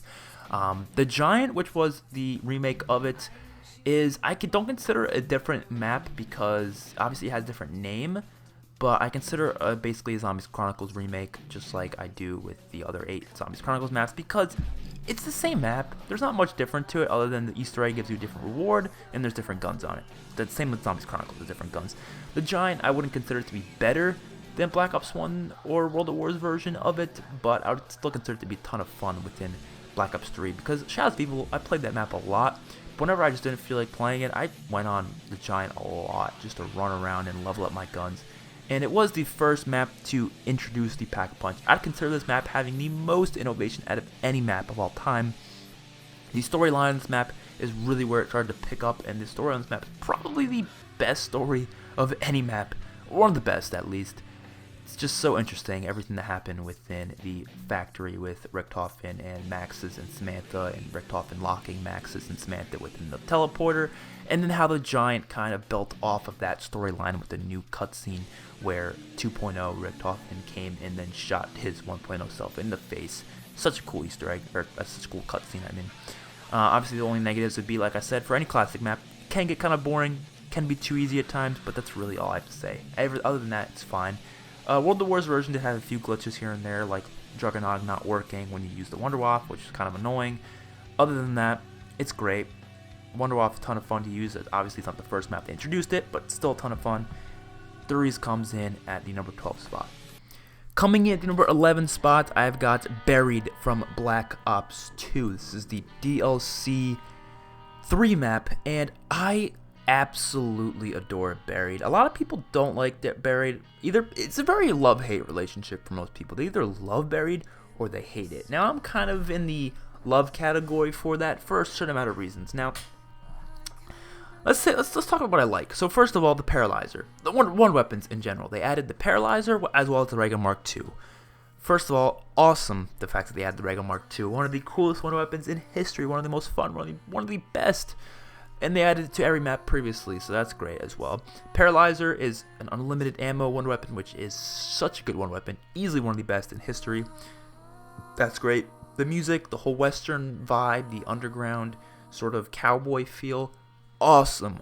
Absolutely love it. I love how they made the HUD change in response to how the map felt and the theme of it. I love the theme. I love Black Ops 2 just for doing that with the last 3 maps of Mob and Buried and Origins, how they give them all like themes to it. The atmosphere and locations, like I said, they have like different locations that you'd see in like a Wild West town, like a saloon, the jail, the bank, the church, the haunted mansion. Awesome locations. The witch zombies, creepy as hell. Love it though. I absolutely love how that works.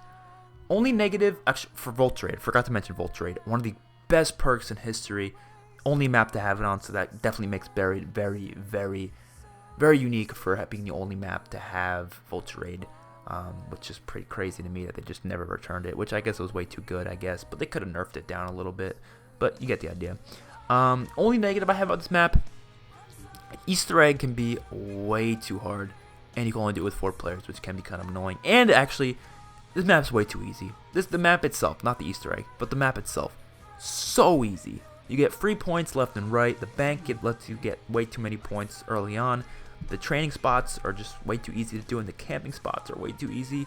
It's just so easy. But I think that's a good thing in another way, because it actually makes the map more playable for people who aren't that good. Buried's a very lovable map for people who aren't that good at zombies. The people who just want to hop in and kill zombies, this map's for you. And I like that because it's a map that allows you to hop in and kill zombies, but it also has another layer to it of fun things to do that are kind of difficult, like the Easter egg, and they're kind of outside the realm of casual players. So it's a very casual map for some players, but it could also be very hardcore for others. Buried, great map, absolutely love it. Comes in at the number 11 spot. Coming in at the number 10 spot, we are finally within the top 10 maps of all time. I've got Shadows of Evil. Shadows of Evil was one of the maps that people didn't really like at launch, but as time went on, it became a fan favorite slowly but surely. The atmosphere, the music, all that is one of the best parts about the map. Just the overall theme to it. It's in like a Chicago 40s type place where it's just jazz music. I guess more like 830s or 20s, kind of post depression. I'm not too sure exactly when it takes place, but you get the idea. It's such a cool location for a map. One of the most beautiful of all time. Not more beautiful than Revelations, but still one of the most beautiful. Apothicon Servant Wonder Weapon, which is such a good Wonder Weapon. Obviously, I think it's better on Revelations because it added, obviously, the upgraded bolt ability to it, but it's still really cool. They added Widow's Wine, which is one of the best perks in history, easily. The sword, the elemental sword you can get with the upgrade is such a fun specialist weapon to use. That's great. Little Arnie's, awesome. In fact, you can upgrade them, even better. Only negatives I would see is that the Easter egg is only 4 player, as well as the fact that you can't upgrade the Apothicon Serpent. That's really it, though. Everything else is just great about the map. I love the way you get the Pack-a-Punch doing all the different rituals. I do like doing the Easter egg itself with 4 players. It is a fun Easter egg, but obviously if it had the ability to do it solo, that would be nicer. But you can do most of it solo. You just can't do all of it solo. The boss fight, the fact that it was not the first map to add a boss fight, but still one of the first maps to ever have a boss fight. It wasn't the best boss fight of all time by any means. Still pretty cool. The Margwa boss zombie is one of the coolest boss zombies in Call of Duty Zombies history by far. Absolutely love the Easter egg songs. How it's just oh my god. The Bloodhound, the fact that they gave us a different type of a specialist or starting weapon rather than the MR6 or the M1911 or anything we've seen before. It introduced us to Black Ops 3 Zombies, which is one of my favorite zombies experiences of all time, aside from the Gobblegum system. But when Shadows of Evil first came out, they didn't let you buy Gobblegums, so people didn't really use all the perkaholics and all that shit when it first came out. So it was actually kind of enjoyable at the launch because you weren't having people use these overpowered Gobblegums that let you do everything in 2 seconds. It was more based on actual skill, which was great. Locations are cool too. I love how the different areas of the map pertain to certain characters. You got the boxing ring, you got the strip club, you got the bar, and as well as the Nero's like magician place. So cool. I love the training on this map. I love going for camping and going for high rounds. And like I said, high rounds not that high. I love the upgrade process for the sword. I think it's a ton of fun. I like putting the egg, even just to get the sword itself. I like putting the egg in the thingies and killing the zombies around it, collecting soul boxes. I like the tram system that goes around the map. Ton of fun. It's a really cool transportation system. That is something that we kind of compare it to Transit's bus in certain ways, but it's a lot better, obviously. I think this map could have been better if they just implemented a few different things, like letting you earn more than 4 perks without Gobblegums. That would be nice. Other than that, great map. Awesome boss zombies. Awesome atmosphere.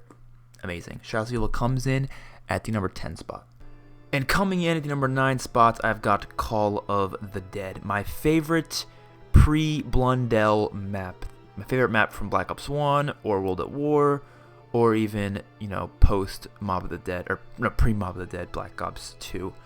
I love Call of the Dead. I loved it back then, yes, but I think I got a new sort of appreciation for it as time went on. And there's a lot of reasons why. So first of all, I love the atmosphere. I think that's pretty obvious. I love the snowy feel to it. I'm a big fan of snowy maps. You'll see on the list, a lot of the snowy maps are a lot higher up. I think in the top 10 we have like 3 or 4 snowy maps actually, which is pretty crazy. I like the fog. Like I said, I think it adds a scare factor to it. Some people don't like it, but I like how they did it in this map because it clears up every now and then. It's not always a lingering thing like it was within Transit. Then we have, obviously, PhD Flopper, which was an amazing perk. The addition of Deadshot, which is not the best perk in the world, but it's still cool that they added it.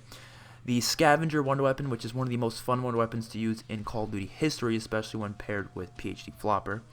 You have the George Romero, which is one of the coolest boss zombies ever. I like how he's just a guy who's just chilling 24/7, always something you have to worry about.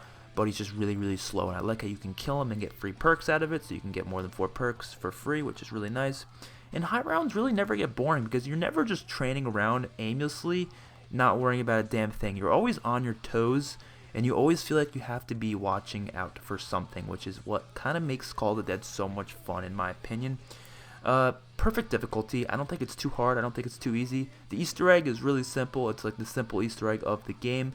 Something that anyone could really do, which is nice. The only negatives I would see is the story was kind of filler, I would say, in terms of the story progression. It kind of felt like it really didn't need to be here. But, you know, story isn't something that I really think is impactful that much on a map like this that's very, you know, survival based. And another negative would be the VR11 Wonder Weapon is a piece of shit. One of the worst Wonder Weapons in history. But that's honestly the only negatives I can think of. Other than that, it's a great map, ton of fun. It can get boring, but for the most part, I really don't never get bored of this map. I think it's just a very fun map. Great Easter egg song as well by Avenged Sevenfold, which is awesome. So that comes in at number 9. Oh, I almost forgot. The freaking Wunderwaffe is on the map. I can't believe I almost forgot that, but yes, the Wunderwaffe is on this map. And you can get it after killing George, after you beat the Easter egg, of course, which is just such a cool detail of the map. Coming in at the number 8 spot, I've got Voyage of Despair. I expected Voyage of Despair to be a lot better than I am putting it here before the launch of Black Ops 4, because I've always wanted a Titanic map ever since Black Ops 1. I've always theorized, created ideas, came up with theories about having a Titanic zombies map. And when we finally got one, I finally heard we were getting one, I was like, oh, this is going to be the best map for sure. At least in my opinion, because obviously there's a little bias there because I really wanted a Titanic map. But I really thought it was going to be something just insanely incredible. Now, don't get me wrong, it's a good map, but it's not as good as I was hoping it was going to be. But that does not mean it's still not going to be very high on my list, because obviously it's in the top 10. That means it's definitely very, very good. It's just, it doesn't deliver in every situation I hoped it did. So first of all, in terms of the positives, first of all, it's Titanic map. That's obviously a huge positive. The Easter egg song, one of my favorite Easter egg songs of all time. The soundtrack overall is just very incredible. The atmosphere, just the snow falling, just the cold feeling the map has. It's beautiful. I love the interior of the Titanic. I love how, you know, accurate this is to the actual Titanic, which is awesome. The underwater areas are cool. I always loved when zombies included underwater areas like Zetsubonoshima. I think it's a really cool feature, and I enjoyed it on this map. It didn't really bother me because you could just turn it on and off, so it was like, alright, if you don't want to deal with the water, just turn the valves off, and then boom, you don't have to deal with the water. But if you want to deal with the water, you can do it. Obviously, the Easter egg, you have to turn it on and off every now and then. The Kraken Wonder Weapon and its elemental upgrades are some of my favorite. It's definitely one of my favorite Wonder Weapons of all time, just because of the different upgrades you can get. Ton of fun to use, not that difficult to get. It's not like you have to do some difficult quest. This map feels like a very classic map, which is kind of weird because 9, which you'll see later on the list, 9 is very, very easy, right? Very easy. This map's a lot harder. But 9 has a lot more Easter eggs, a lot more side quests, a lot more stuff to do, a lot more different things you have to do to get Wonder Weapons, a lot more things you have to do to get different types of equipment. There's a lot more Easter egg quests. This map doesn't really have much. You get Pack-a-Punch, and then it kind of feels like a classic map from then on out. I'm just kind of training, and that's really it. I mean, obviously there's Easter eggs. I'm not saying there's no Easter eggs, but there's not like, you know, stuff that you really feel like you have to do like you do on 9. Like you feel like, oh, I gotta get this, the Scorpion Wonder Weapon, which takes a little bit of time to get, you know, stuff like that. But that's not a bad thing at all. I think it's nice to have a classic feeling zombie map, and we kind of get that in this one, so I'm happy about that.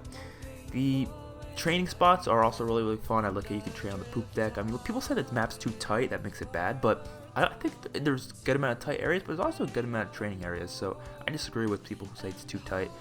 Then we have the negatives. The Easter egg quest is kind of sucky, and the boss fight is also kind of sucky, which is kind of unfortunate because Easter egg quests are very important points to the maps, and unfortunately this one just isn't the greatest. I mean, the steps are a little too difficult and a little too tedious just for, you know, the average person, so that's unfortunate. And it's also running on BO4 mechanics, like I said.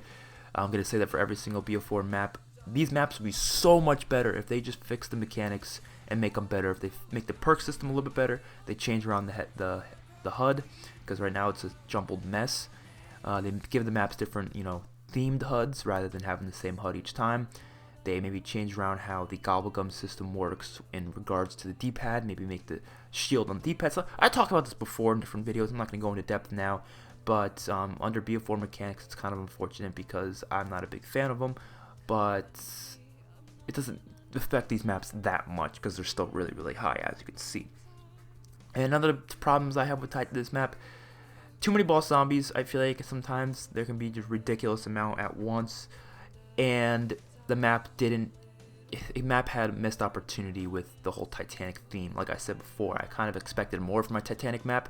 Like imagine, I don't think this should be happening during the map itself, but imagine during the Easter egg, the boat is slowly sinking, more areas get filled with water, and then at the very end of the Easter egg, you're literally fighting on the boat against some boss, against like the boss fight is literally on the boat where it's like tipped to the side, and it's just a really jumbled mess of craziness. I think that would be awesome.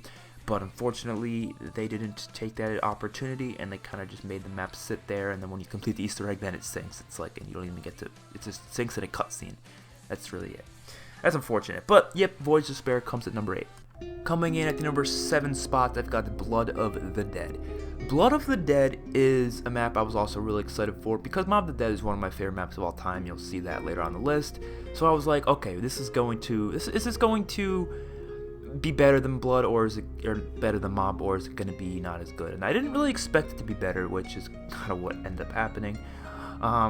It's a close map to being really good, but there's some things that are unfortunately bringing it down. So first of all, the positives: the Magma Gat. Magma Gat's amazing. Absolutely love the addition of the Magma Gat. It's one of my favorite wonder weapons in Black Ops 4 Zombies, but it doesn't really hold up against most wonder weapons that we've ever had in history of Call of Duty Zombies. No, not really.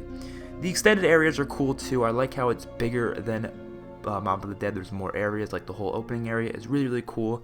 I love the atmosphere, the whole lava theme that it has, kind of like a hellish vibe. That's awesome. The Victus crew being within the map is also really cool. The fact that there are some quotes of them actually talking, but they're not really that common that you get the quotes. They're kind of glitched a little bit. The Easter egg cutscene is one of the most emotional and incredible cutscenes we've ever had for a Zombies map. The return of old wonder weapons and items from Mob of the Dead obviously is great, like the acid gat, the Hell's Retriever, and all that. That's cool. But then we get to the negatives. Oh, first of all, the soundtrack. Don't forget about the soundtrack. Soundtrack's always good, but for Black Ops 4, all Black Ops 4 maps have amazing soundtracks. All Black Ops 3 maps have amazing soundtracks. Basically, all the maps that have... Honestly, I don't even know why I put that as a positive for any of these maps, because I think every Zombies map has a stellar soundtrack. Other than maybe, like, Exo Zombies, it's like, okay, there's not really a good soundtrack there.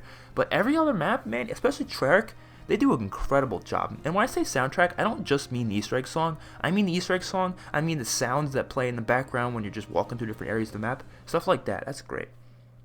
Or in Infinite Warfare's case, the songs that are just playing as you go along.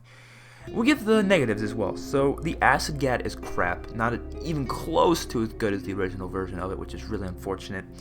The Hell's Retriever is kind of poop compared to the original Hell's Retriever.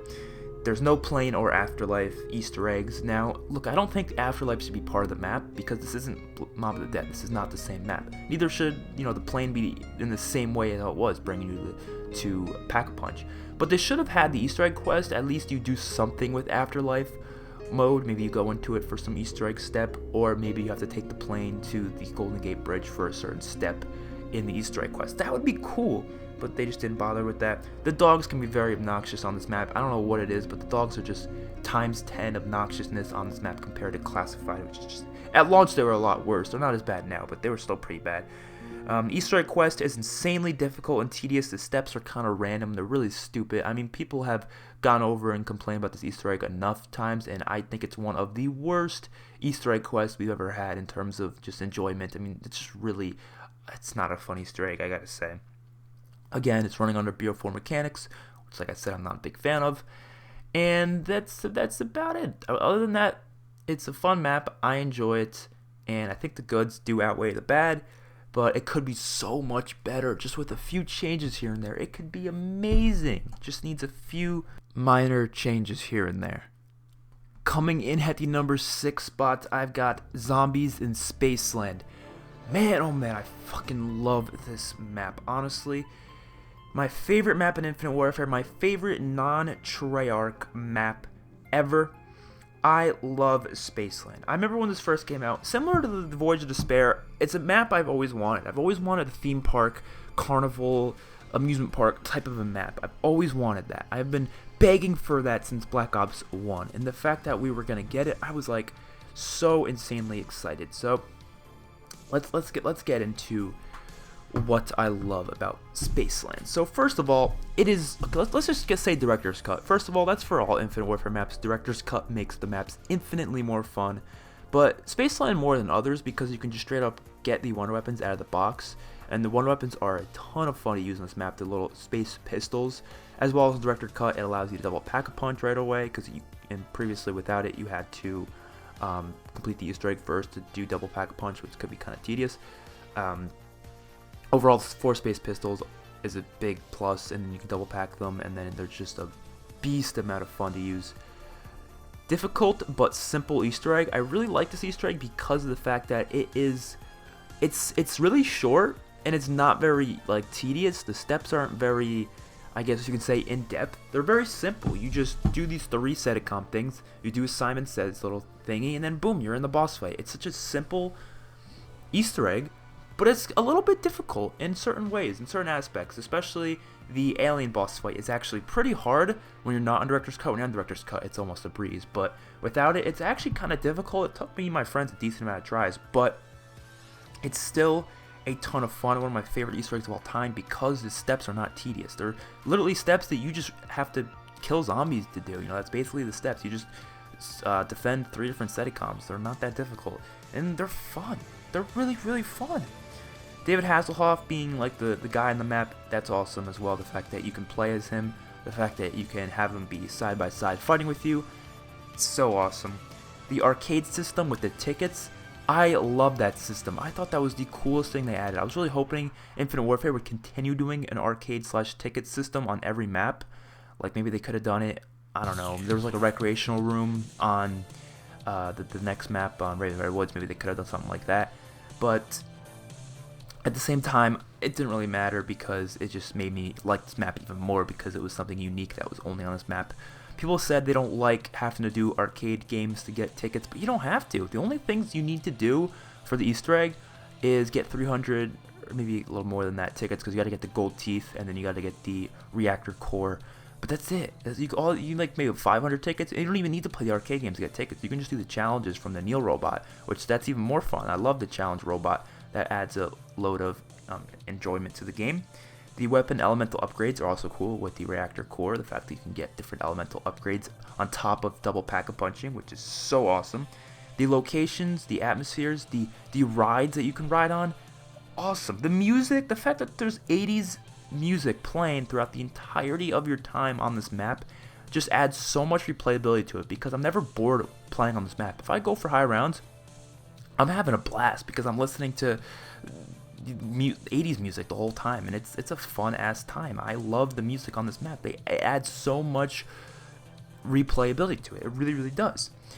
the rides, the different, you know, you can do the roller coaster, you can do the slide down the little thingy. You can do so many cool things, and I love it. You can use some of the rides as traps as well, which is also pretty cool. The only negatives I could see about this map is the fact that you can't double pack a punch unless you in Director's Cut or beat the Easter egg.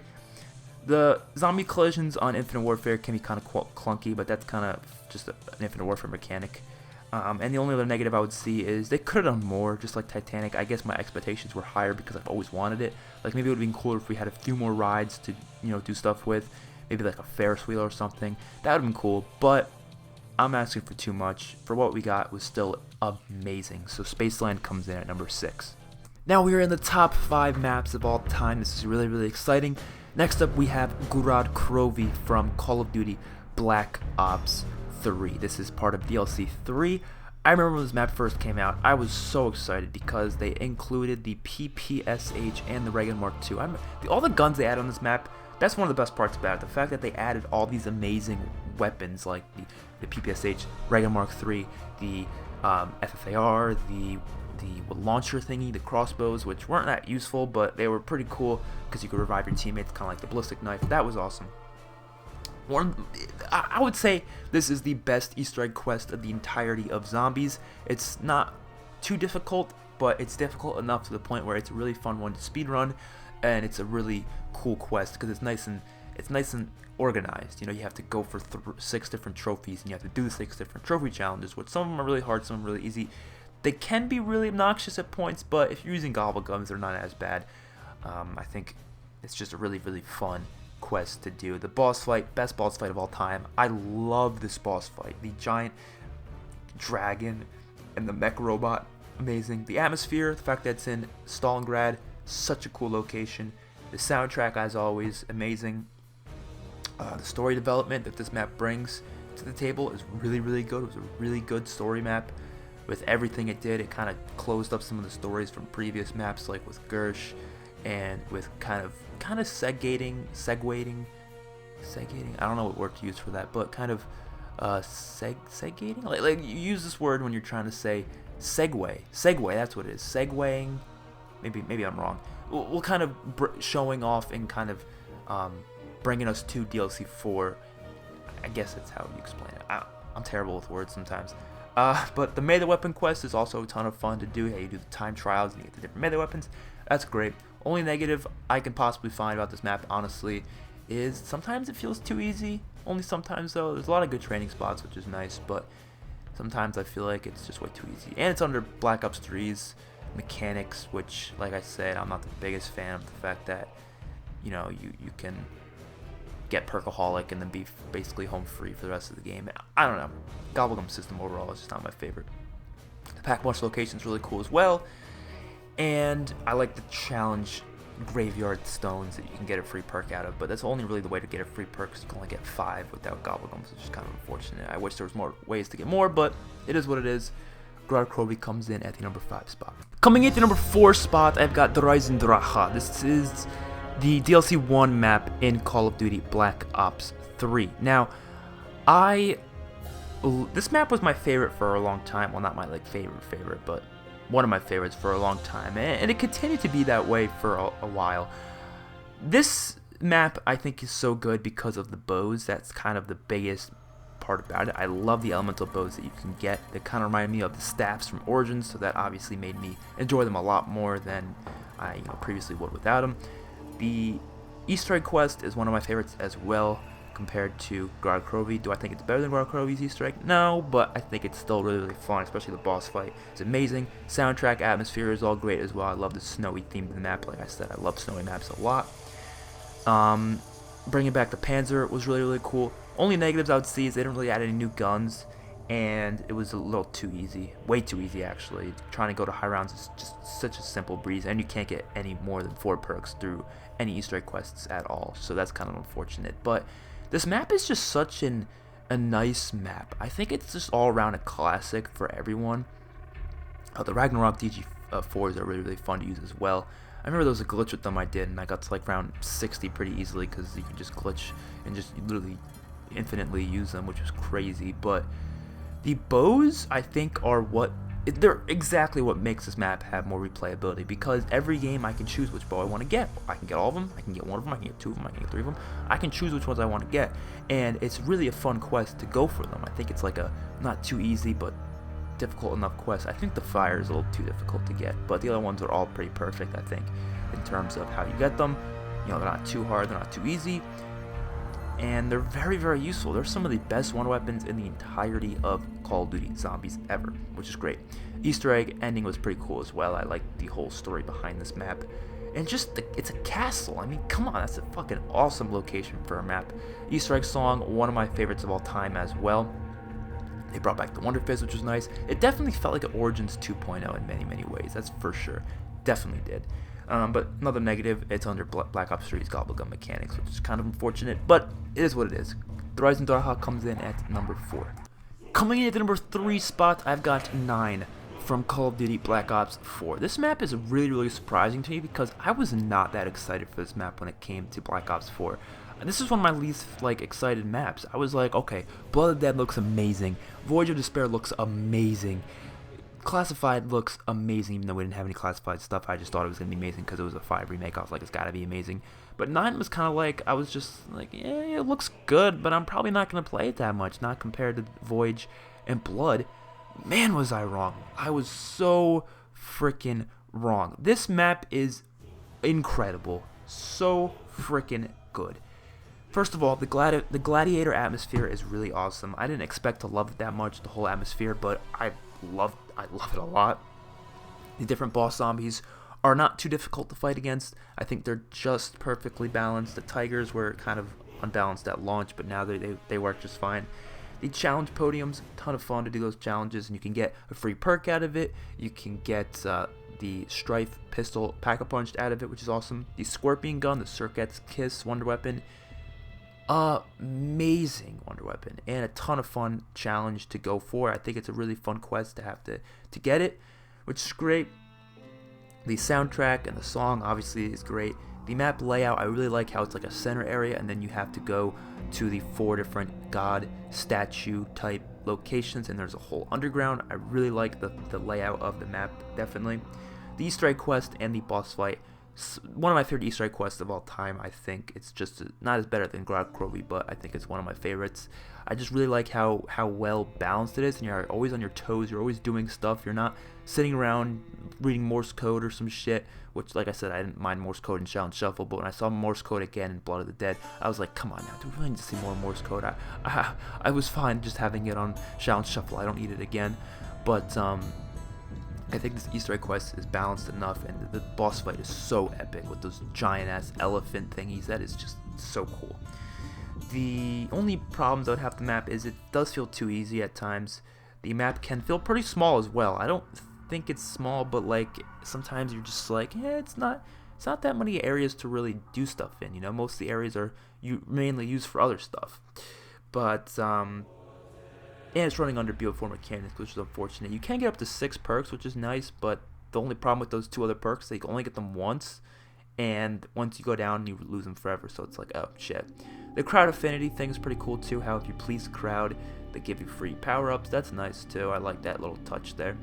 And that's about it, but that's enough to make me love a map, because right now I am having a ton of fun speedrunning the Easter egg for this map, and I'm probably going to, you know, record a live stream eventually of me speedrunning this map, because I'm actually having a lot of fun on it. It's one of my favorites.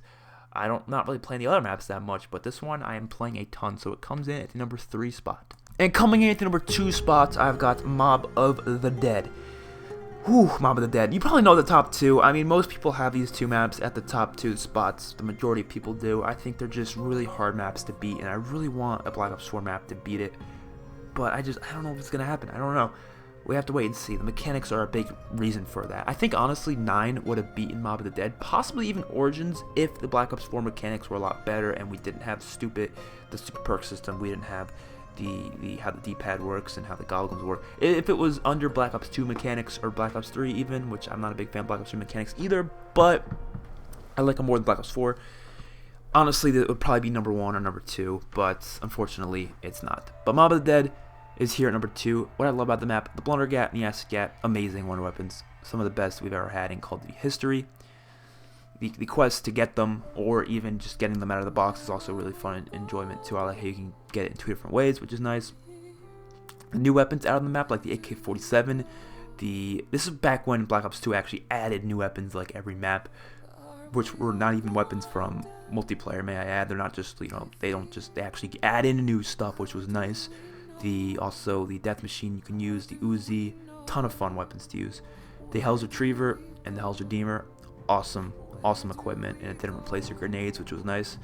The Atmosphere soundtrack, always going to be great. Storyline and the characters, man, these are some of the best characters we've ever played as in Zombies history. Just their stories behind them. The Easter egg as well. The Easter egg is pretty quick. You can do it pretty fast, but it's not tedious. There's not many steps to it.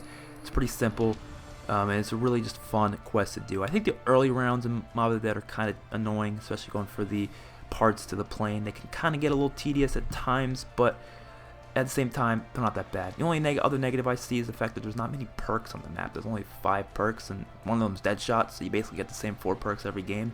You never really change it up because there's only really 4 decent ones available. I never decided to get Deadshot. I don't think I've ever gotten Deadshot on this map, to be completely honest.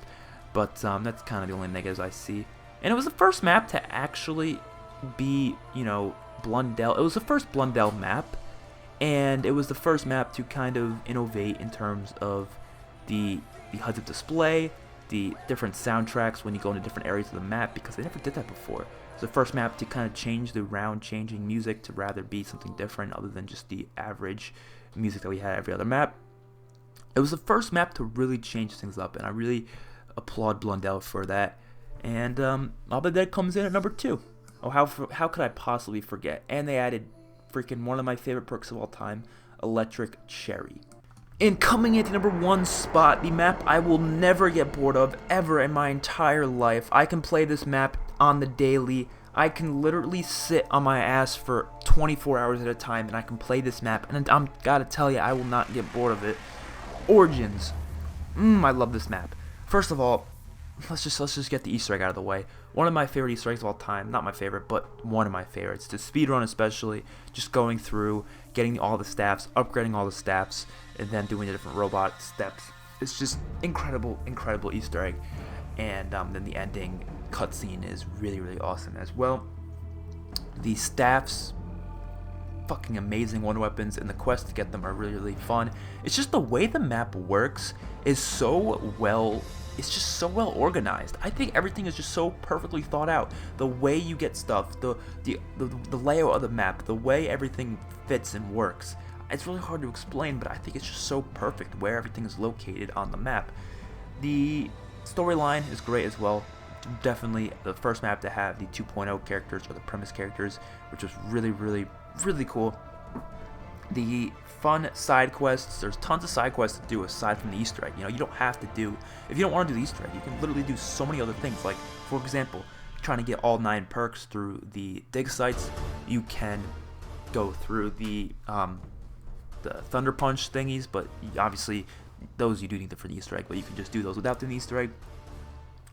And there's just a ton of fun side things to do. You get the MJ8, you can do the different obviously upgrades for each of the staffs. You don't have to do all 4 of them. If you don't want to do Easter egg, you can just do 1 of them, you can do 2 of them, you can do 3 of them, you can do 4 of them, just like the Rise and Draw. You choose which ones you want to do each game, so every game feels different.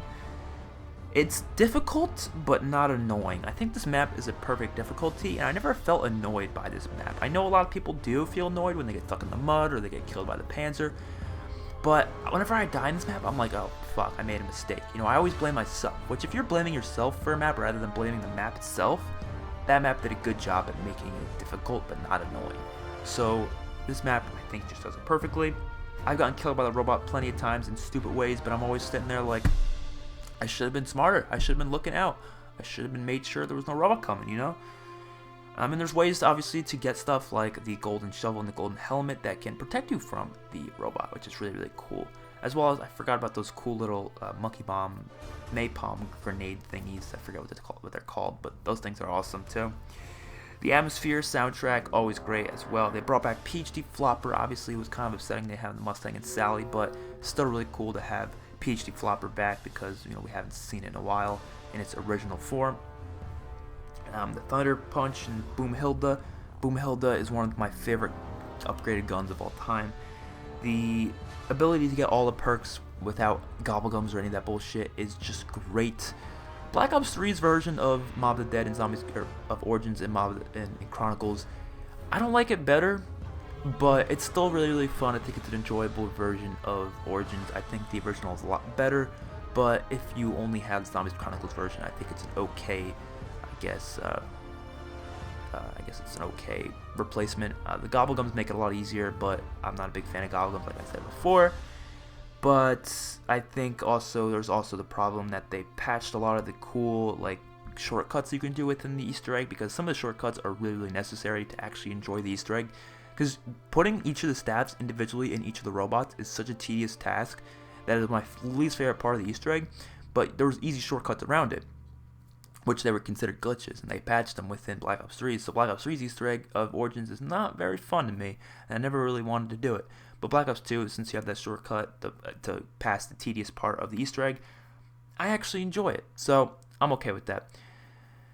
Yeah, so Origins comes in at the #1 spot. I mean, this map is just, a lot of people agree with me on that. I'm going to be honest. Only negative I see, honestly, on this map, more than only negatives, the Templar rounds. When Templar zombies comes and they take the things, that can get kind of annoying.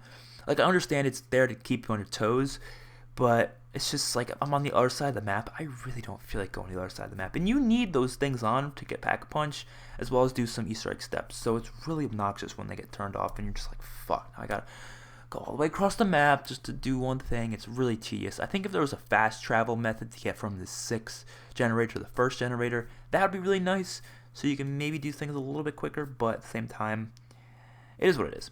Origins comes in at #1.